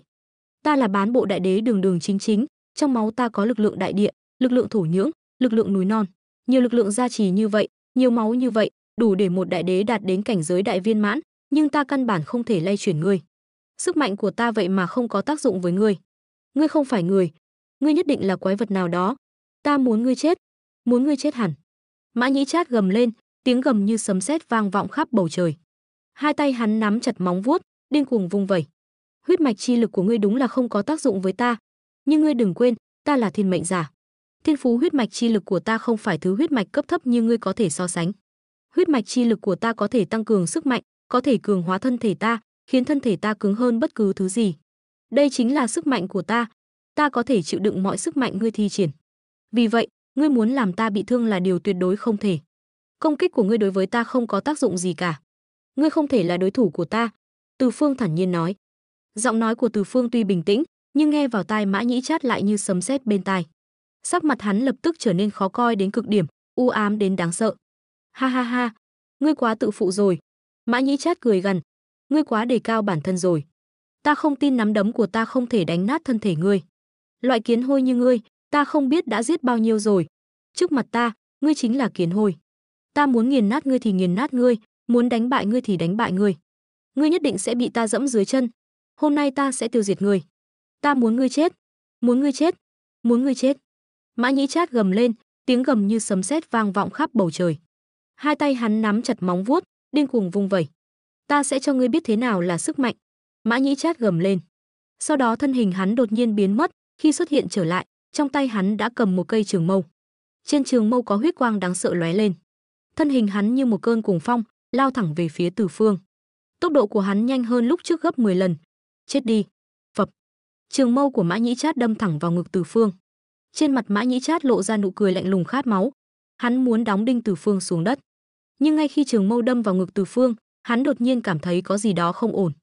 Huyết mạch chi lực trong máu của hắn vậy mà không chịu sự khống chế của hắn, tự động tuôn ra, chảy vào cơ thể Từ Phương. A, chết tiệt, chuyện gì vậy? Mã Nhĩ Trát kinh hô, sắc mặt đại biến, trong mắt tràn đầy vẻ kinh hãi. Đây không phải huyết mạch chi lực của ngươi. Huyết mạch chi lực của ngươi sao lại chảy vào cơ thể ta? Huyết mạch chi lực trong cơ thể ta sao lại chảy vào cơ thể ta? Mã Nhĩ Trát kinh ngạc, cảnh tượng này thật quá quỷ dị. Ta đã nói đây là huyết mạch chi lực của ta. Trong cơ thể ta có lực lượng đại địa, lực lượng thổ thạch, lực lượng thủy tinh, còn có lực lượng kim loại. Những lực lượng này có thể gia trì huyết mạch của ta. Vì vậy, huyết mạch chi lực của ta có thể dung nạp máu của ngươi. Vì vậy, sức mạnh của ta có thể áp chế huyết mạch chi lực của ngươi. Từ Phương lạnh lùng nói. Những lời hắn nói khiến Mã Nhĩ Trát chết lặng. Sao có thể như vậy? Không, đây là giả. Huyết mạch chi lực của ngươi căn bản không bá đạo như vậy. Căn bản không thể dung nạp huyết mạch chi lực của ta. Mã Nhĩ Trát gào lớn, mắt trợn tròn, vẻ mặt khó tin. Ngươi không tin có thể thử xem. Thử xem sức mạnh của ta rốt cuộc có thể dung nạp bao nhiêu sức mạnh của ngươi. Nếu ngươi không thể dung nạp sức mạnh của ta, vậy ngươi nhất định sẽ bị ta một chiêu miểu sát, bị ta dẫm dưới chân, bị ta đánh bại. Ta đã nói ta là khắc tinh của ngươi, là khắc tinh lớn nhất của ngươi. Ta không thể thua ngươi, vì vậy ta muốn cho ngươi thua. Từ Phương lạnh lùng nói, ngươi hãy chết đi cho ta. Ta sẽ cho ngươi biết ta lợi hại như thế nào. Huyết mạch chi lực của ngươi, ta có thể thôn phệ. Thôn phệ huyết mạch chi lực của ngươi, ta sẽ trở thành thần linh chân chính. Đến lúc đó, ta nhất định sẽ trở thành thần linh chân chính. Mã Nhĩ Trát gào thét điên cuồng, trên mặt tràn đầy vẻ điên loạn, sát khí nồng đậm. Ta muốn ngươi chết, ta muốn ngươi chết, chết đi. Mã Nhĩ Trát gầm lên, lại vung tay đập xuống người Từ Phương. Lần này hắn không hề giữ lại chút nào, muốn giết chết Từ Phương tại đây. Đòn tấn công lần này của hắn còn cuồng bạo hơn lúc trước, còn sắc bén và đáng sợ hơn lúc trước. Một kích này của hắn đủ để xé nát toàn bộ hư không, hủy diệt hoàn toàn. Ầm, một kích này mang theo khí thế vô địch, hung hăng đánh xuống. Tốc độ của hắn thật sự quá nhanh, nhanh đến mức không thể tin được, nhanh đến mức vô song, nhanh đến mức không thể tưởng tượng nổi. Trong nháy mắt đã đến trước mặt Từ Phương, bàn tay Mã Nhĩ Trát hung hăng đánh xuống. Cho ta vỡ nát. Mã Nhĩ Trát gầm lên. Hừ. Từ Phương hừ lạnh một tiếng, thân hình đột nhiên vươn cao. Ầm ầm ầm. Ngay sau đó, trong tay phải hắn đột nhiên bắn ra một ngọn lửa đỏ tươi. Ngọn lửa này như mặt trời mọc, chói lọi, nóng bỏng, thiêu đốt hư không. Đây là hỏa diễm chi lực sao? Ngươi làm thế nào vậy? Ta không tin. Sức mạnh của ngươi sao có thể cao quý hơn, lợi hại hơn huyết mạch chi lực của ta? Ngươi chỉ là một tên hèn mọn. Ngươi dựa vào cái gì mà so sánh sức mạnh với ta? Ngươi chỉ là rác rưởi, chỉ là phế vật. Huyết mạch chi lực của ngươi trước mặt ta chỉ là đồ bỏ đi. Huyết mạch chi lực của ta có thể áp chế mọi huyết mạch, có thể thôn phệ mọi huyết mạch, có thể luyện hóa mọi huyết mạch. Ta có thể dễ dàng thôn phệ, luyện hóa toàn bộ huyết mạch của ngươi. Ngươi căn bản không phải đối thủ của ta. Ngươi chỉ là một tên yếu ớt, một tên rác rưởi. Ngươi không phải đối thủ của ta. Ta sẽ cho ngươi chết. Ta sẽ cho ngươi chết rất thảm. Mã Nhĩ Trát cười gằn. Vậy sao? Từ Phương cười lạnh, khóe miệng nhếch lên một nụ cười chế giễu. Bùm! Ngay sau đó, hắn đột nhiên tung một cú đấm. Tay phải hắn đánh về phía nắm đấm của Mã Nhĩ Trát. Ngọn lửa đỏ tươi trên nắm đấm lập tức bao phủ lấy nắm đấm của hắn. A! Mã Nhĩ Trát hét thảm thiết. Nắm đấm của hắn bị ngọn lửa đỏ tươi bao phủ, đau đớn đến tột cùng. Nắm đấm của hắn lập tức bị cháy đen, máu cũng bốc cháy. Đây là sức mạnh của hắn, là huyết mạch chi lực của hắn. Nó có thể dung nạp bất kỳ sức mạnh nào trên thế giới này, nhưng duy nhất không thể dung nạp hỏa diễm chi lực trong cơ thể Từ Phương. Đó là lực lượng trời sinh khắc chế huyết mạch chi lực. Cái Cái này sao có thể? Sao có thể? Sao ngươi lại có huyết mạch chi lực của ta? Trên người ngươi sao lại có huyết mạch chi lực của ta? Ngươi rốt cuộc là ai? Ngươi rốt cuộc là ai? Sao ngươi lại có huyết mạch chi lực của ta? Mã Nhĩ Trát hoảng sợ vô cùng, trong lòng tràn đầy sợ hãi, bất an, kinh hoàng. Bởi vì hắn cảm nhận được huyết mạch chi lực của mình đang nhanh chóng tiêu tán, nhanh chóng biến mất. Lúc này, cơ thể hắn cũng run lên dữ dội, hai mắt tràn đầy kinh hoàng và bất an. Ngươi không phải muốn thôn phệ huyết mạch chi lực của ta sao? Ngươi không phải muốn thôn phệ huyết mạch chi lực của ta sao? Bây giờ ta sẽ nói cho ngươi biết, ta chính là ta. Ta không phải khắc tinh của ngươi. Ta không phải khắc tinh của ngươi. Ta là khắc tinh của ngươi. Ha ha ha ha ha. Từ Phương cười lớn, nhìn Mã Nhĩ Trát vẻ mặt dữ tợn. Bây giờ ta sẽ nói cho ngươi biết ta là ai. Ta tên là Từ Phương. Huyết mạch chi lực của ta là hỏa hệ huyết mạch. Sức mạnh của ta là hỏa hệ chi lực. Ngươi không phải nói muốn ta thần phục ngươi, trở thành nô bộc của ngươi sao? Được thôi, vậy ta sẽ cho ngươi biết hỏa hệ chi lực của ta đáng sợ và khủng bố đến mức nào. Từ Phương cười lạnh, ta muốn luyện hóa ngươi hoàn toàn. Ta muốn thôn phệ toàn bộ huyết mạch chi lực của ngươi. Mã Nhĩ Trát gầm lên, thân hình lóe lên, lao về phía Từ Phương, vồ lấy hắn. Tìm chết. Từ Phương quát lớn, tay phải đột nhiên vươn ra. Xoẹt. Ngay sau đó, móng vuốt của Mã Nhĩ Trát trực tiếp tóm lấy cánh tay Từ Phương. Nhưng đó chỉ là một cánh tay mà thôi. Chuyện gì vậy? Sức mạnh của ta tại sao không có tác dụng? Mã Nhĩ Trát kinh hãi muốn chết. Ta nói cho ngươi biết, sức mạnh của ta không chỉ có một mà là hai. Sức mạnh của ta có 2 màu. Sức mạnh của ta có 5 màu. Hỏa hệ chi lực của ta có 6 màu. Từ Phương cười nói. Cái gì? Ngươi vậy mà có 3 loại sức mạnh màu sắc khác nhau. Ngươi là yêu quái. Trong cơ thể ngươi ẩn giấu 3 loại huyết mạch chi lực. Sao có thể? Mã Nhĩ Trát kinh hãi. Ha ha, ta có phải yêu quái hay không, ngươi sẽ sớm biết thôi. Huyết mạch chi lực của ngươi sau khi bị ta luyện hóa sẽ hoàn toàn biến thành huyết mạch của ta, trở thành sức mạnh của ta. Ta sẽ biến ngươi thành nô bộc của ta. Từ Phương cười lớn. Không, ta không cam lòng. Ta không cam lòng. Không, không, không, không. Ta là Mã Nhĩ Trát. Ta là Mã Nhĩ Trát. Đừng, xin ngươi, đừng thôn phệ sức mạnh của ta. Xin ngươi, tha mạng. Mã Nhĩ Trát gào thét điên cuồng, đồng tử co rút, trong mắt tràn đầy kinh hoàng và tuyệt vọng. Hắn biết mình xong đời rồi. Hắn không còn sức chống cự lại sức mạnh khủng bố của Từ Phương nữa. Ha ha, Mã Nhĩ Trát, ngươi cũng có ngày hôm nay. Ngươi cũng có ngày hôm nay. Đây chính là cái giá phải trả khi đắc tội với người Hoa Hạ chúng ta. Ngươi cứ chờ sự trả thù của ta đi. Chờ ta luyện hóa ngươi thành huyết vụ đi. Từ Phương cười lớn, trên mặt lộ ra vẻ khoái trá. Ngươi không thể giết ta. Ngươi không thể giết ta. Nếu không ngươi sẽ phải trả giá đắt. Phải chịu tổn thất to lớn. Ngươi không thể làm vậy. Không thể. Mã Nhĩ Trát vội vàng hét lên. Vậy sao? Vậy sao? Ha ha, ta không thể giết ngươi. Đúng vậy, ta không thể giết ngươi. Ta không thể giết. Ta là chủ nhân của ngươi, ngươi là nô bộc của ta. Ta không thể giết ngươi. Ta cũng không muốn giết ngươi. Nhưng ngươi muốn khống chế ta, muốn luyện hóa ta, ngươi đừng hòng. Ngươi nằm mơ đi. Mãi mãi đừng mơ. Ta muốn luyện hóa sức mạnh của ngươi. Từ Phương gầm lên, tay phải đột nhiên bộc phát ra một luồng sức mạnh cường hãn, sau đó bóp chặt cổ Mã Nhĩ Trát. Tay phải hắn dùng sức bóp chặt cổ họng Mã Nhĩ Trát. Hắn muốn bóp nát cổ Mã Nhĩ Trát, bóp nát đầu hắn. Trong tay phải hắn có một ngọn lửa đang cháy. Hắn muốn thiêu hủy hoàn toàn huyết mạch chi lực của Mã Nhĩ Trát, luyện hóa hoàn toàn huyết mạch chi lực của hắn. Đây là bản nguyên chi hỏa của hắn. Trong quá trình này, hắn sẽ dùng bản nguyên chi hỏa thiêu hủy hoàn toàn huyết mạch chi lực của Mã Nhĩ Trát, luyện hóa hoàn toàn huyết mạch chi lực của hắn. A! Mã Nhĩ Trát hét lên liên tục. Từ Phương bóp chặt cổ hắn, muốn bóp đứt khí quản của hắn, muốn bóp chết hắn, bóp nát đầu hắn. Thả ta ra, thả ta ra, xin ngươi, ta không thể chết ở đây. Mã Nhĩ Trát kinh hoàng tột độ, hắn cảm nhận được cơ thể mình đang nhanh chóng suy yếu. Đây là sức mạnh của hắn đang nhanh chóng mất đi. Điều này khiến Mã Nhĩ Trát hoảng sợ đến cực điểm. Không được, không thể như vậy, không thể thả, ta còn chưa hành hạ hắn đủ. Sao ta có thể thả hắn như vậy? Sao ta có thể thả hắn như vậy? Ha ha, không thể thả hắn như vậy. Từ Phương cười gằn. Hắn muốn luyện hóa huyết mạch chi lực của Mã Nhĩ Trát. Đừng, ta thật sự không cam lòng.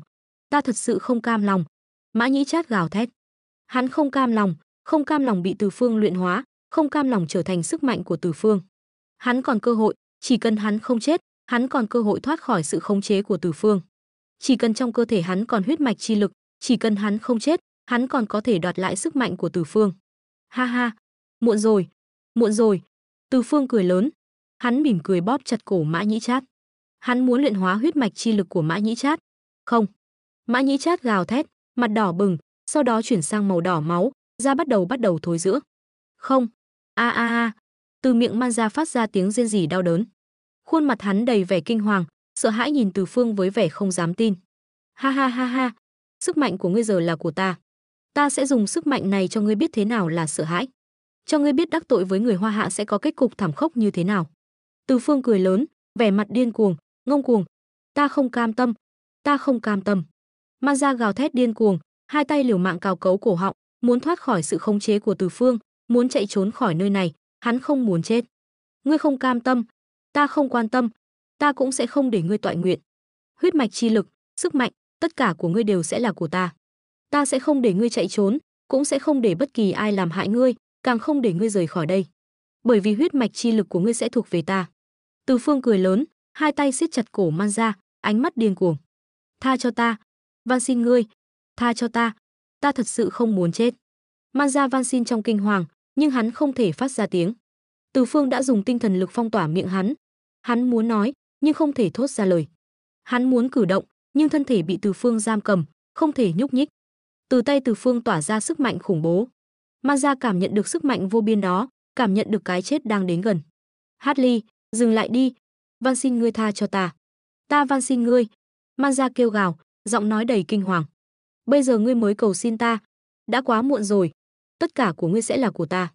Từ Phương cười lạnh, điên cuồng hấp thu huyết mạch chi lực của Man ra. Hắn cảm thấy vô cùng hưng phấn, vô cùng vui sướng, cảm thấy sức mạnh vô tận. Những sức mạnh này đều là của hắn. Hắn sẽ hoàn toàn trưởng thành, hắn sẽ hoàn toàn lột xác. Không, tha cho ta, ta van xin ngươi. Man ra khóc lóc cầu xin. Cánh tay Từ Phương siết chặt lấy cổ hắn không thể thở được nữa, tim đập dữ dội, hơi thở khó khăn. Năm ngón tay Từ Phương càng lúc càng siết chặt, Man ra co giật liên tục, tim đập mạnh như muốn nhảy ra khỏi lồng ngực. Khuôn mặt hắn biến dạng, mắt trợn trắng, da mặt chuyển sang màu đen, thậm chí bắt đầu thối rữa. Từ Phương không muốn bỏ cuộc. Hắn vẫn cần hấp thu sức mạnh của Man ra, tu luyện của hắn cần huyết mạch chi lực của Man ra mới có thể tiến bộ, huyết mạch chi lực của hắn mới có thể đột phá. Nếu không, huyết mạch chi lực của hắn căn bản không thể đột phá. Từ Phương vẫn chưa chắc chắn huyết mạch chi lực của mình có thể đột phá hay không, nên hắn tuyệt đối không thể từ bỏ Man ra.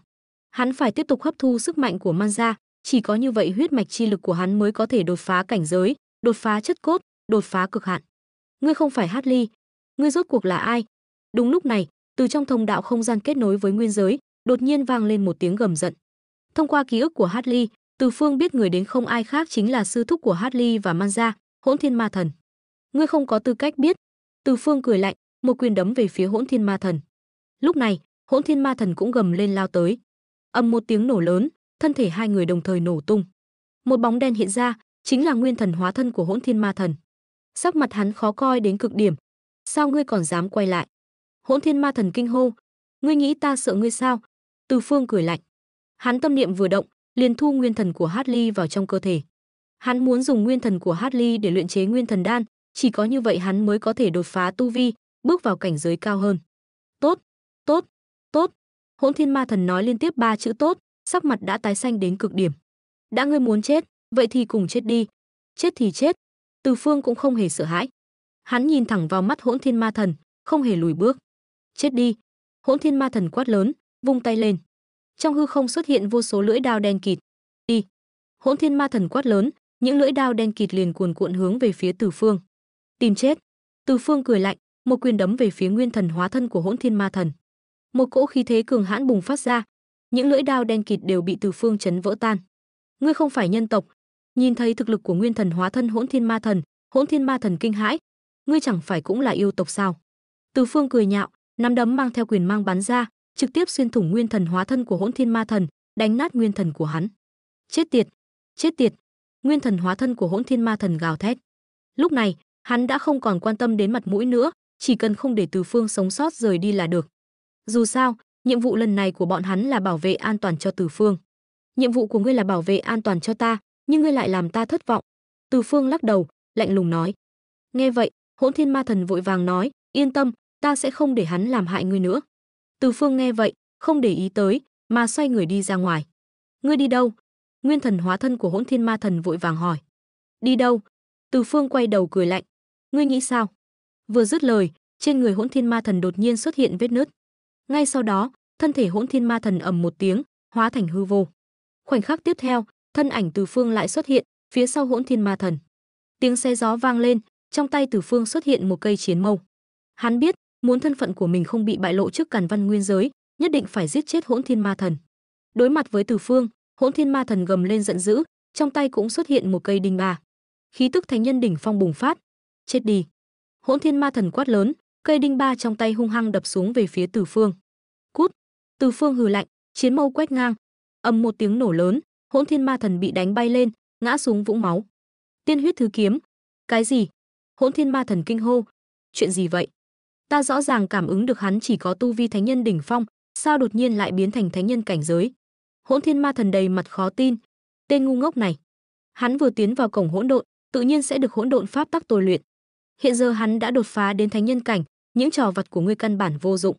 Lúc này, trong hư không bên cạnh truyền đến một giọng nói. Giọng nói này chính là Thiên Đế chi tử trong miệng Hỗn Thiên Ma Thần. Giọng nói của Thiên Đế chi tử vừa dứt, Hỗn Thiên Ma Thần liền cảm thấy hỗn độn pháp tắc trong cơ thể mình không ngừng tiêu tán, thân hình cũng dần dần biến mất. Không thể nào, điều này tuyệt đối không thể nào. Hỗn Thiên Ma Thần đầy mặt khó tin, sao hắn lại có thể thua được? Hắn đường đường là thánh nhân a, ngươi không thể đánh bại ta. Ngươi không thể đánh bại ta, ta nói cho ngươi biết, ta sẽ không thua ngươi. Hỗn Thiên Ma Thần gào thét, thân hình chợt lóe, trực tiếp xuyên qua khu vực Từ Phương đang đứng, biến mất khỏi tầm mắt Từ Phương, bỏ chạy. Đã chạy rồi sao? Giọng nói nhàn nhạt của Từ Phương truyền ra. Ngươi chạy thoát được sao? Vừa dứt lời, Hỗn Thiên Ma Thần liền cảm thấy thân hình mình lại bị giữ tại chỗ, không thể động đậy. Sắc mặt hắn biến đổi, không dám nhúc nhích nữa. Lúc này, trong lòng Hỗn Thiên Ma Thần tràn ngập sợ hãi. Hắn chưa từng nghĩ tới sẽ có một ngày gặp phải cường giả thánh nhân đỉnh phong, hơn nữa lại là cường giả thánh nhân đỉnh phong mạnh mẽ như vậy. Hắn căn bản không phải đối thủ. Hơn nữa hắn cũng hiểu, Từ Phương trước mắt không chỉ có tu vi thánh nhân đỉnh phong, mà còn nắm giữ một môn bí thuật cường hãn. Trong lòng Hỗn Thiên Ma Thần dâng lên một cỗ tuyệt vọng. Hắn thật sự không muốn thừa nhận chuyện này, nhưng sự thật chính là sự thật. Đây rốt cuộc là chuyện gì? Sao lại có thể như vậy? Điều này tuyệt đối không thể nào. Ta là thánh nhân đỉnh phong. Sao ta lại có thể thua một tên thánh nhân đỉnh phong nho nhỏ? Không thể nào, không thể nào. Hỗn Thiên Ma Thần điên cuồng gào thét. Hắn không muốn tin mình sẽ thua trong tay Từ Phương, một tên thánh nhân đỉnh phong. Đừng kêu nữa, đây đều là sự thật. Ngươi thua rồi, ngươi vĩnh viễn không thể thắng ta. Bởi vì ta không chỉ có tu vi thánh nhân đỉnh phong, mà còn có thực lực mạnh hơn ngươi gấp nhiều lần. Giọng nói lạnh lùng của Từ Phương vang lên bên tai Hỗn Thiên Ma Thần. Hỗn Thiên Ma Thần sững sờ. Hắn không hiểu Từ Phương đang nói gì, hắn căn bản nghe không hiểu, cũng không biết Từ Phương đang nói câu nào. Không, điều này không thể nào, ta tuyệt đối không tin. Hỗn Thiên Ma Thần điên cuồng gào thét, khuôn mặt dữ tợn. Ta sẽ không bỏ cuộc. Hỗn Thiên Ma Thần gào thét, hai mắt đỏ ngầu. Trong lòng hắn điên cuồng gào thét. Hắn muốn mình trở nên mạnh mẽ hơn, hắn muốn vượt qua cảnh giới thánh nhân đỉnh phong. Chỉ có như vậy, hắn mới có thể đánh bại tên trước mắt này. Đánh bại hắn, chỉ có như vậy, hắn muốn trở nên mạnh mẽ. Đã không cam tâm, vậy thì chết đi. Nói xong, Từ Phương giơ chiến mâu trong tay lên, hung hăng đập xuống về phía Hỗn Thiên Ma Thần. Ầm một tiếng nổ lớn, thân hình Hỗn Thiên Ma Thần lại bị đánh bay ra ngoài, thân thể hắn va vào dãy núi phía xa, núi lở đá nứt. Phụt, Hỗn Thiên Ma Thần phun ra một ngụm máu tươi, vẻ mặt khó tin. Hắn không thể ngờ mình lại thua trong tay một tên thánh nhân đỉnh phong, hơn nữa lại thua thảm hại như vậy. Hắn căn bản không thể tin được. Sao hắn lại có thể thua? Hắn là cường giả thánh nhân đỉnh phong a. Ha ha ha. Thế nào? Thực lực của ngươi không được, vẫn là ta mạnh hơn. Đừng trách ta không nhắc nhở ngươi, bây giờ tốt nhất ngươi nên rời đi. Nếu còn ở lại đây, lát nữa ngươi chắc chắn sẽ chết. Ngươi đừng quên, nơi này là nguyên giới hỗn độn hải. Từ Phương cười lạnh. Hiện tại hắn cũng không muốn nói nhảm với Hỗn Thiên Ma Thần nữa. Hắn đã chuẩn bị giết hắn, bởi vì hắn cảm thấy Hỗn Thiên Ma Thần đối với mình uy hiếp quá lớn. Nếu để Hỗn Thiên Ma Thần ở bên ngoài, chắc chắn sẽ dẫn đến nguy hiểm lớn hơn. Giờ giết hắn là lựa chọn tốt nhất. Không, ngươi đừng hòng giết ta. Ngươi không giết được ta, ta không tin. Hỗn Thiên Ma Thần gào thét. Hắn không muốn chấp nhận sự thật này khiến hắn vô cùng khó chịu. Ngươi có thể thử xem. Từ Phương cười lạnh, cây chiến mâu trong tay hung hăng đâm về phía Hỗn Thiên Ma Thần. Tên Hỗn Thiên Ma Thần này không phải tự xưng là tồn tại thánh nhân đỉnh phong sao? Vậy thì hắn sẽ cho Hỗn Thiên Ma Thần nếm thử sự lợi hại của cây chiến mâu trong tay hắn. Vút, chiến mâu hung hăng đâm xuyên qua ngực Hỗn Thiên Ma Thần. A! Hỗn Thiên Ma Thần kêu thảm thiết, hắn cảm thấy một cơn đau dữ dội ập đến. Sao nào? Ngươi không tin sao? Ngươi nghĩ ta không biết suy nghĩ của ngươi sao? Bây giờ ta sẽ cho ngươi biết ta lợi hại như thế nào, cho ngươi biết thủ đoạn của ta, cho ngươi biết ta lợi hại như thế nào. Tên tiểu nhân bỉ ổi này, tên bỉ ổi, ngươi giết ta, ngươi tuyệt đối không thể sống sót rời khỏi nguyên giới hỗn độn hải. Hỗn Thiên Ma Thần gào thét. Hừ hừ, vậy thì sao? Trong nguyên giới hỗn độn hải này, ai có thể ngăn cản ta? Giọng nói của Từ Phương tràn đầy bá đạo. Đây là sự tự tin của hắn, tự tin mình có thể hoành hành bá đạo trong nguyên giới hỗn độn hải này. Ta muốn giết ngươi, dễ như trở bàn tay. Ngươi không sợ bị Hỗn Nguyên Thiên Đế truy sát sao? Ngươi không sợ lửa giận của Hỗn Nguyên Thiên Đế sao? Hỗn Thiên Ma Thần gào thét. Hắn không tin Từ Phương dám giết mình. Dù sao, trong nguyên giới hỗn độn hải này, hắn là cường giả thánh nhân đỉnh phong. Cho dù là trong toàn bộ nguyên giới hỗn độn hải, cũng là cường giả đứng hàng đầu.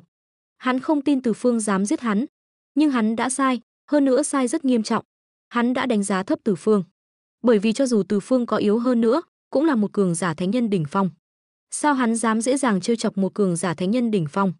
Đây không phải là coi thường, mà là sẽ chọc giận một cường giả cấp bậc thánh nhân đỉnh phong, sẽ bị trả thù. Thánh nhân đỉnh phong trong nguyên giới hỗn độn hải là cường giả đứng trên đỉnh, cường giả như vậy không cho phép khiêu khích, mà Từ Phương lại dám khiêu khích, hắn thật sự đã làm như vậy, hơn nữa làm rất dứt khoát, không cho Hỗn Thiên Ma Thần bất kỳ cơ hội nào. Ngươi lại thật sự dám giết ta? Nhìn Từ Phương, hai mắt Hỗn Thiên Ma Thần đỏ ngầu. Hắn nhìn chằm chằm Từ Phương, hận không thể băm Từ Phương thành trăm mảnh. Hắn không dám tin, cũng không thể tin. Trên mặt hắn toàn là vẻ oán độc. Tại sao ta không dám giết ngươi? Chẳng lẽ ngươi cho rằng hiện tại ngươi là thánh nhân đỉnh phong, là có thể chống lại cường giả thánh nhân đỉnh phong sao? Cường giả thánh nhân đỉnh phong, cho dù ta không giết được ngươi, ta cũng sẽ không để ngươi sống yên ổn. Ta sẽ giam cầm ngươi trong hỗn độn thế giới, để ngươi ở đó chịu đủ mọi khổ sở. Từ Phương cười lạnh, sau đó lại hướng về phía Hỗn Thiên Ma Thần công kích. Hắn biết mình và Hỗn Thiên Ma Thần căn bản không thể so sánh. Hắn cũng hiểu mình không giết được Hỗn Thiên Ma Thần, nhưng hắn lại dám đối đầu trực diện với Hỗn Thiên Ma Thần. Thực lực của Hỗn Thiên Ma Thần, hắn đã được chứng kiến. Cho dù là hắn, cũng không phải đối thủ của Hỗn Thiên Ma Thần, huống chi là người khác. Nhìn Từ Phương đang công kích về phía mình, trong mắt Hỗn Thiên Ma Thần tràn đầy kinh hãi, đầy vẻ không dám tin. Từ Phương lại thật sự dám giết hắn. Hắn là cường giả thánh nhân đỉnh phong a. Hắn là cường giả thánh nhân đỉnh phong a. Hắn là cường giả cao cao tại thượng, Từ Phương lại dám giết hắn. Từ Phương lại dám? Sao hắn lại dám giết hắn? Từ Phương lại dám giết hắn? Ha ha ha ha. Nghĩ đến đây, Hỗn Thiên Ma Thần đột nhiên ngửa mặt cười to. Hắn cảm thấy vô cùng hoang đường, vô cùng buồn cười, vô cùng phẫn nộ. Hắn không thể ngờ rằng, hắn, Hỗn Thiên Ma Thần, trong nguyên giới hỗn độn hải này, lại bị một tên giết chết. Hơn nữa tên này lại dám giết hắn. Giết hắn? Chết tiệt, ngươi tìm chết, ta liều mạng với ngươi. Hỗn Thiên Ma Thần hoàn toàn bùng nổ, hắn hoàn toàn nổi giận. Sao hắn có thể chịu đựng được sự sỉ nhục này? Sự sỉ nhục như vậy là hắn không thể nào chấp nhận được. Oanh! Thân thể Hỗn Thiên Ma Thần chấn động, toàn thân bộc phát ra một cỗ ma khí ngập trời, một cỗ ma khí vô cùng hung hãn tỏa ra từ người Hỗn Thiên Ma Thần. Khí thế của Hỗn Thiên Ma Thần đột nhiên tăng vọt. Lúc này, thực lực của Hỗn Thiên Ma Thần đột nhiên tăng lên đến thánh nhân đỉnh phong. Lúc này, khí tức tỏa ra từ người Hỗn Thiên Ma Thần khiến người ta khó tin. Lại là thánh nhân đỉnh phong, ta lại gặp phải cường giả thánh nhân đỉnh phong. Chẳng lẽ trong nguyên giới hỗn độn hải này, cường giả thánh nhân đỉnh phong đã rất nhiều rồi sao? Nhưng tại sao ta chưa từng gặp qua một lần nào? Hơn nữa, cường giả thánh nhân đỉnh phong tại sao lại xuất hiện ở đây? Chẳng lẽ là có đại cơ duyên? Tên Hỗn Thiên Ma Thần này hẳn là không thể nào có được đại cơ duyên mới đúng. Dù sao hắn ngay cả thiên địa quy tắc cũng chưa lĩnh ngộ được, sao có thể có được đại cơ duyên? Trừ phi hắn là thiên sinh thánh thể, nhưng ta căn bản chưa từng nghe nói cường giả thánh nhân đỉnh phong nào có thiên sinh thánh thể à? Điều này không thể nào. Chẳng lẽ trên người tên Hỗn Thiên Ma Thần này có bí mật của thánh nhân đỉnh phong? Nhưng dù sao, hắn cũng không thoát khỏi cái chết. Đã ngươi muốn chết, ta thành toàn cho ngươi. Hôm nay ngươi nhất định phải chết. Từ Phương, ngươi thật sự là tìm chết. Ta, Hỗn Thiên Ma Thần, há là ngươi có thể giết. Ngươi lại dám giết ta, ngươi thật sự là gan to bằng trời. Hôm nay ta sẽ diệt ngươi. Hỗn Thiên Ma Thần quát lớn, lại hướng về phía Từ Phương giết tới. Ma khí trên người Hỗn Thiên Ma Thần cuồn cuộn, hắn lao về phía Từ Phương với tốc độ cực nhanh. Ma khí trên người hắn cuồn cuộn, tốc độ của hắn cũng trở nên cực kỳ nhanh chóng. Tốc độ của Hỗn Thiên Ma Thần trở nên cực kỳ nhanh chóng, trong nháy mắt đã đến trước mặt Từ Phương. Lúc này, trên hai tay Hỗn Thiên Ma Thần, hắc quang lượn lờ. Trong hắc quang này mang theo một cỗ ma diễm khủng bố. Đây là ma diễm trên người Hỗn Thiên Ma Thần. Từng đạo ma diễm hướng về phía Từ Phương đánh xuống. Nhìn những ma diễm này, sắc mặt Từ Phương ngưng trọng. Hắn không ngờ tên Hỗn Thiên Ma Thần này lại có thể thi triển ra ma công cường hãn như vậy. Đồng tử hắn hơi co lại. Hắn biết tên Hỗn Thiên Ma Thần này không dễ chọc. Hắn là cường giả thánh nhân đỉnh phong, thực lực hiện tại của hắn chênh lệch rất lớn so với Từ Phương, nhưng Từ Phương cũng không phải kẻ ngốc. Hắn biết tên Hỗn Thiên Ma Thần này là thánh nhân đỉnh phong, nhưng Hỗn Thiên Ma Thần lại chưa lĩnh ngộ được thiên địa quy tắc trong hỗn độn thế giới này. Nếu không, hắn đã sớm có thể phá toái hư không, tiến vào sâu trong nguyên giới hỗn độn hải, chứ không phải ở lại bên rìa nguyên giới hỗn độn hải này, chờ đợi ngày tận thế. Oanh! Lúc này, Hỗn Thiên Ma Thần vỗ hai tay ra, một bàn tay khổng lồ đen như mực hướng về phía Từ Phương chụp xuống. Hừ! Nhìn thấy cảnh này, khóe miệng Từ Phương nhếch lên một nụ cười lạnh. Sau đó hắn cũng đưa tay ra, trên tay phải hắn, ma khí cuồn cuộn. Nắm đấm của hắn trực tiếp va chạm với bàn tay khổng lồ do ma diễm biến thành. Oanh! Hai bàn tay khổng lồ trong nháy mắt va chạm vào nhau, lập tức phát ra tiếng nổ kinh thiên động địa. Hai cỗ hủy diệt chi lực cùng bạo điên cuồng quét qua bốn phía, đánh nát hư không xung quanh. Một cỗ năng lượng ba động cùng bạo hướng về bốn phương tám hướng khuếch tán, quét qua. Cả Từ Phương và Hỗn Thiên Ma Thần đều lảo đảo. Phụt. Hỗn Thiên Ma Thần phun ra một ngụm máu tươi, trên mặt lộ ra vẻ mặt cực kỳ chấn động. Hai mắt hắn nhìn chằm chằm Từ Phương. Đây sao có thể?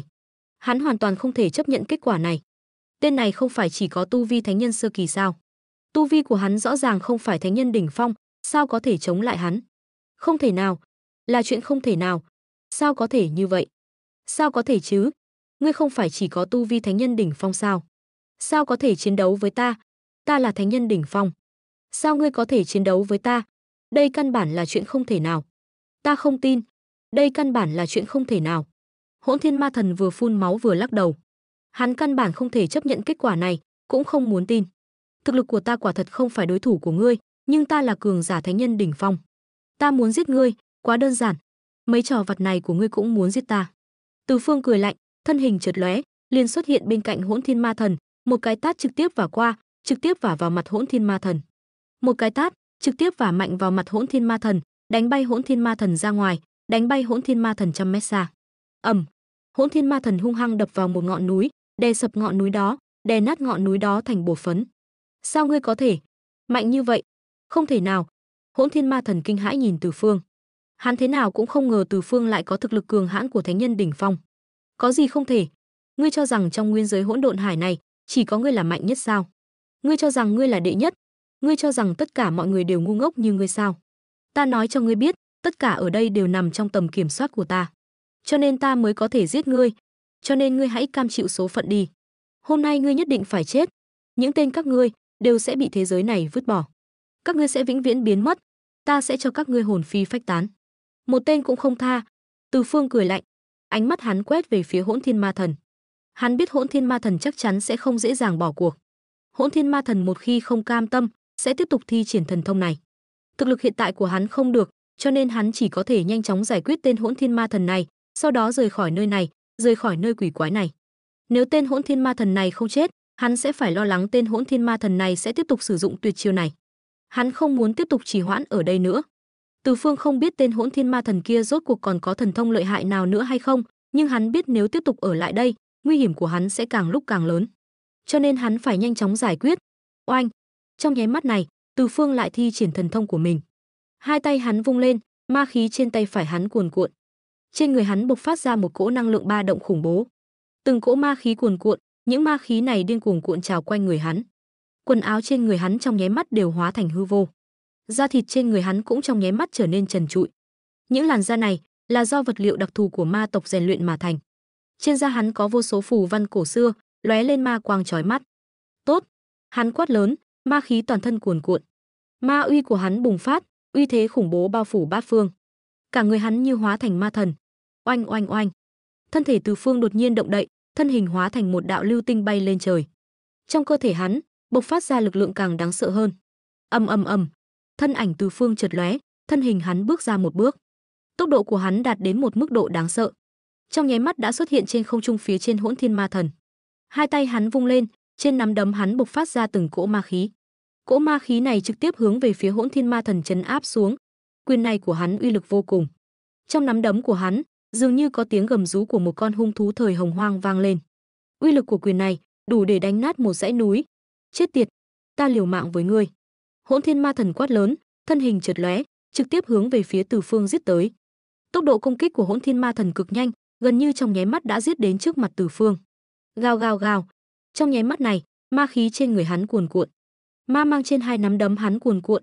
Trên hai nắm đấm hắn có ma văn lưu chuyển. Mỗi một quyền của hắn đều ẩn chứa uy thế cực kỳ đáng sợ. Ầm ầm ầm.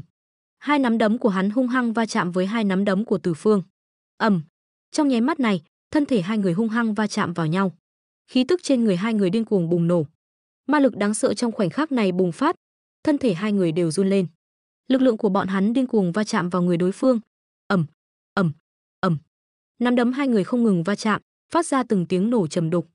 Lần va chạm này khiến cả hai đều bị thương. Ma khí trên hai chân Hỗn Thiên Ma Thần cuồn cuộn, ma văn trên người lóe lên ma quang chói lọi. Ma khí của Hỗn Thiên Ma Thần và ma khí của Từ Phương điên cuồng va chạm. Công kích của hai người đều cực kỳ hung ác. Công kích của Từ Phương tràn đầy ma tính đáng sợ. Cỗ năng lượng ba động khủng bố kia, như thể từng con ma long đang gầm rú ở đây. Từng cỗ ma long khí tức đáng sợ này, khiến người ta cảm thấy sởn gai ốc, khiến toàn thân tê dại. Ha ha, Từ Phương, ta muốn xem, tên thánh nhân đỉnh phong như ngươi rốt cuộc mạnh đến mức nào. Sức mạnh của ta mạnh hơn ngươi, đây chính là chênh lệch. Ta muốn giết ngươi, dễ như trở bàn tay. Hỗn Thiên Ma Thần ngửa mặt cười to. Tóc hắn bay múa, trên người bộc phát ra từng cỗ khí thế đáng sợ vô cùng. Ồ, khoảnh khắc tiếp theo, trên người hắn bộc phát ra từng trận hắc vụ. Những hắc vụ này, lúc này lại ngưng tụ thành một vòng xoáy màu đen quanh người hắn. Trong vòng xoáy màu đen này, truyền ra từng đợt hắc lãng. Từng đợt hắc lãng kia, như thể ma xà đang vặn vẹo, từng cái một dữ tợn vô cùng. Xoẹt. Lúc này, Hỗn Thiên Ma Thần trực tiếp thúc giục vòng xoáy màu đen này. Thân hình hắn trực tiếp lao về phía Từ Phương, thân hình hắn trực tiếp lao vào trong vòng xoáy màu đen của Từ Phương, hướng về phía Từ Phương giết tới. Đây chính là thần thông của Hỗn Thiên Ma Thần. Đáng sợ. Ta cảm thấy nguyên thần của mình cũng đang run rẩy. Từ Phương hơi nhíu mày. Hắn không ngờ tên Hỗn Thiên Ma Thần kia lại có thể thúc giục ra thần thông khủng bố như vậy. Sức mạnh của ngươi thật sự khiến ta kinh ngạc. Nhưng vậy thì sao? Ta, một cường giả thánh nhân đỉnh phong, chẳng lẽ lại không đối phó được một tên thánh nhân đỉnh phong như ngươi sao? Trong mắt Từ Phương lóe lên sát khí nồng đậm, hừ lạnh một tiếng. Hai tay hắn duỗi ra, từng cỗ ma khí điên cuồng xoay tròn trên tay hắn.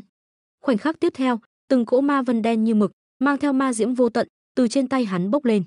Ma diễm cuồn cuộn, che khuất cả bầu trời. Trong ma diễm, có vô số ma thú đáng sợ gầm rú. Những ma thú kia đều đang gào thét, như thể muốn giãy giụa thoát ra ngoài. Từng cỗ ma khí này, như thể có thể nuốt chửng tất cả. Một cỗ khí tức đáng sợ vô cùng bộc phát ra từ trên tay hắn. Cỗ khí tức đáng sợ này tràn ngập trong không trung, như thể có thể nuốt chửng tất cả. Cỗ khí tức đáng sợ này tràn ngập cả thiên địa, tràn ngập cả bầu trời, tràn ngập cả bầu trời. Từng vòng gợn sóng có thể nhìn thấy bằng mắt thường hướng về bốn phương tám hướng khuếch tán ra. Từng vòng gợn sóng kia, như thể từng cơn bão đáng sợ, hướng về bốn phương tám hướng điên cuồng quét qua. Dưới sự tràn ngập của cỗ khí tức đáng sợ kia, cả thiên địa đều đang run rẩy. Bầu trời dường như sắp sụp đổ. Hư không của thiên địa kia, vào lúc này đều bị chấn động đến mức rung chuyển. Hư không vỡ vụn ra, từng cỗ năng lượng ba động khủng bố tràn ngập trong hư không. Chết đi! Từ Phương quát lớn. Ma khí trên hai tay hắn cuồn cuộn. Những ma khí kia điên cuồng hội tụ trên hai tay hắn. Khoảnh khắc tiếp theo, những ma khí trên hai tay Từ Phương hóa thành từng thanh ma kiếm sắc bén vô cùng. Khí tức của từng thanh ma kiếm này đều khủng bố vô cùng. Từng thanh ma kiếm kia đều tỏa ra một cỗ hủy diệt chi ý đáng sợ, như thể có thể hủy diệt tất cả. Chiêu này ta đã sớm muốn thử thực lực của ngươi rồi. Từ Phương nhìn chằm chằm Hỗn Thiên Ma Thần, hai mắt sáng quắc. Thân hình hắn trực tiếp biến mất khỏi chỗ cũ. Thân hình hắn xuất hiện trước mặt Hỗn Thiên Ma Thần. Vút, vút, thân hình hắn xuất hiện trước mặt Hỗn Thiên Ma Thần. Xung quanh người hắn, từng thanh ma kiếm sắc bén điên cuồng đâm về phía Hỗn Thiên Ma Thần. Mỗi một thanh ma kiếm đều tỏa ra một cỗ khí tức khủng bố như hủy thiên diệt địa. Mỗi một thanh ma kiếm đều như thể có thể xuyên thủng tất cả. Từng thanh ma kiếm này đều hướng về phía Hỗn Thiên Ma Thần đâm tới, tốc độ cực nhanh. Trong nháy mắt đã đâm tới Hỗn Thiên Ma Thần. Tốc độ của chiêu này quá nhanh, quá đáng sợ. Nhìn thấy cảnh này, Hỗn Thiên Ma Thần hừ lạnh một tiếng. Trên mặt hắn lộ ra một nụ cười lạnh. Thân hình hắn vào lúc này đột nhiên dừng lại. Vút, vút, vút. Lúc này, tất cả ma kiếm đang đâm về phía hắn đều đâm vào trước người Hỗn Thiên Ma Thần, nhưng lại không đâm vào trong cơ thể Hỗn Thiên Ma Thần, như thể bị thứ gì đó cản lại, căn bản không thể xuyên thủng Hỗn Thiên Ma Thần. Ha ha ha, ta nói ngươi vẫn nên ngoan ngoãn đầu hàng đi, nếu không ta sẽ cho ngươi chết rất đau khổ. Lúc này, Hỗn Thiên Ma Thần cười lớn một cách ngông cuồng. Hừ, muốn ta đầu hàng, nằm mơ. Từ Phương hừ lạnh một tiếng. Trong mắt hắn lóe lên một tia hàn quang lạnh lẽo. Ầm, ầm, ầm. Khoảnh khắc tiếp theo, chỉ nghe thấy từng tiếng nổ trầm đục vang lên. Ma khí của Từ Phương và ma khí của Hỗn Thiên Ma Thần kịch liệt va chạm trên không trung. Sự va chạm của hai cỗ lực lượng này, như thể hai tiểu hành tinh va chạm vào nhau. Từng cỗ lực lượng điên cuồng bùng nổ, phát ra từng tiếng nổ đinh tai nhức óc. Hừ, ta không tin, sức mạnh của ta lại không đối phó được ngươi. Từ Phương quát lớn. Khoảnh khắc tiếp theo, thân hình hắn di chuyển, lại hướng về phía Hỗn Thiên Ma Thần đánh tới. Ma khí trên hai tay hắn cuồn cuộn, Từng thanh ma kiếm sắc bén hướng về phía Hỗn Thiên Ma Thần hung hăng đánh xuống. Oanh, oanh, oanh. Theo từng tiếng nổ vang lên, chỉ thấy từng thanh ma kiếm hướng về phía Hỗn Thiên Ma Thần hung hăng đánh xuống. Từng cỗ lực lượng đáng sợ bùng nổ trên không trung. Từng thanh ma kiếm hướng về phía Hỗn Thiên Ma Thần hung hăng đánh xuống, như thể muốn xé rách thiên địa. Ma diễm đáng sợ kia hóa thành từng cái đầu lâu ma diễm đáng sợ, phát ra từng tiếng kêu thảm thiết. Những đầu lâu ma diễm đáng sợ kia dương nanh múa vuốt, hướng về phía Hỗn Thiên Ma Thần cắn xé tới. Lực lượng đáng sợ hướng về phía Hỗn Thiên Ma Thần hung hăng đánh tới. Hừ, trò vặt. Hỗn Thiên Ma Thần khinh thường, hắn hừ lạnh một tiếng. Trên tay phải hắn cũng bộc phát ra một cỗ ma diễm đáng sợ. Cỗ ma diễm này hóa thành từng con ma long ma diễm đáng sợ, hướng về phía những đầu lâu ma diễm đáng sợ kia hung hăng đánh tới. Hướng về phía những đầu lâu ma diễm đáng sợ kia hung hăng đánh tới. Con ma long ma diễm này lúc này cũng phát ra một tiếng gầm rú cực lớn. Con ma long ma diễm này há miệng rộng, hướng về phía những đầu lâu ma diễm đáng sợ kia nuốt chửng tới. Ma diễm đáng sợ điên cuồng xé rách. Từng đầu lâu ma diễm đáng sợ kia, dưới sự nuốt chửng của con ma long ma diễm này, lần lượt tan rã, biến mất không thấy gì nữa. Từng con ma long ma diễm đáng sợ hướng về phía Hỗn Thiên Ma Thần điên cuồng lao tới, muốn nhấn chìm Hỗn Thiên Ma Thần trong đó. Trò vặt. Sắc mặt Hỗn Thiên Ma Thần lạnh lùng. Trong tay hắn đột nhiên xuất hiện một cây ma thương. Cây ma thương này xuất hiện trong tay hắn, tỏa ra từng đạo khí tức hủy diệt đáng sợ. Uy lực của cây ma thương này khủng bố vô cùng. Cây ma thương kia xuất hiện trong tay hắn. Hắn cầm ma thương, hướng về phía thanh ma kiếm đáng sợ kia hung hăng chém xuống. Ma khí cuồn cuộn. Ma khí trong nháy mắt ma thương chém xuống, hướng về bốn phương tám hướng khuếch tán ra, trong nháy mắt bao phủ lấy từng thanh ma kiếm kia. Từng thanh ma kiếm kia, dưới sự áp bức của ma thương, lần lượt tan rã, hóa thành vô số lực lượng, hướng về bốn phía tản ra, hướng về bốn phương tám hướng lan tràn ra. Từng đạo ma quang lóe lên trong hư không, từng thanh ma kiếm bị nghiền nát. A! Lúc này, từ miệng Từ Phương phát ra một tiếng kêu thảm thiết, thân thể hắn hung hăng lùi lại vài bước. Quần áo trên người hắn đã hoàn toàn bị thiêu cháy, cả người cũng trở nên vô cùng chật vật. Từng thanh ma kiếm này ẩn chứa từng cỗ ma lực cực kỳ đáng sợ, có thể trực tiếp chém chết thân thể của một cường giả thánh nhân cảnh giới bình thường. Nhưng trước mặt ma thương lại không có chút tác dụng nào, căn bản không có tác dụng gì. Ma khí bên cạnh hắn điên cuồng xuất hiện, bao phủ lấy hắn, khiến thân thể hắn không bị chút thương tổn nào. Những ma khí xâm thực trên người hắn cũng lần lượt bị thân thể hắn hấp thu, chuyển hóa thành lực lượng của chính mình. Thực lực của hắn vẫn cường hãn. Từ Phương đứng giữa hư không, nhìn Hỗn Thiên Ma Thần. Hai nắm đấm hắn nắm chặt, hắn không thể ngờ rằng thực lực của tên này lại cường hãn như vậy. Công kích của hắn dường như không có tác dụng gì đối với hắn. Ha ha, Hartley, bây giờ biết chênh lệch của ngươi rồi chứ? Bây giờ ngươi có thể từ bỏ chống cự rồi chứ? Hỗn Thiên Ma Thần nhìn Từ Phương, hừ lạnh một tiếng. Trong hai mắt hắn hàn quang lóe lên, trên người bộc phát ra từng cỗ ma diễm đáng sợ. Ma diễm điên cuồng quét ra, từng đạo ma diễm đáng sợ kia, ma diễm điên cuồng quét ra. Trong nháy mắt, liền hóa thành một đám ma vân đen kịt, bao phủ lấy thân thể Hỗn Thiên Ma Thần. Đám ma vân đen kịt kia, lúc này điên cuồng ngọ nguậy. Đám ma vân đen kịt này đang không ngừng ngọ nguậy, không ngừng bành trướng. Từng tia ma khí đáng sợ trong đám ma vân kia không ngừng lóe lên. Từng tia ma khí đáng sợ vô cùng, điên cuồng cuộn trào. Lực lượng đáng sợ điên cuồng chui vào trong đám ma vân kia. Đây là thứ gì? Đây là... Nhìn đám ma diễm ma vân đen kịt kia, trong mắt Từ Phương lóe lên một tia ngưng trọng. Ánh mắt hắn quét về phía đám ma khí kia. Hắn thấy đám ma khí kia lại không phải là vật chất, mà là do từng đóa ma diễm ma liêm đáng sợ kia tạo thành một đám ma vân.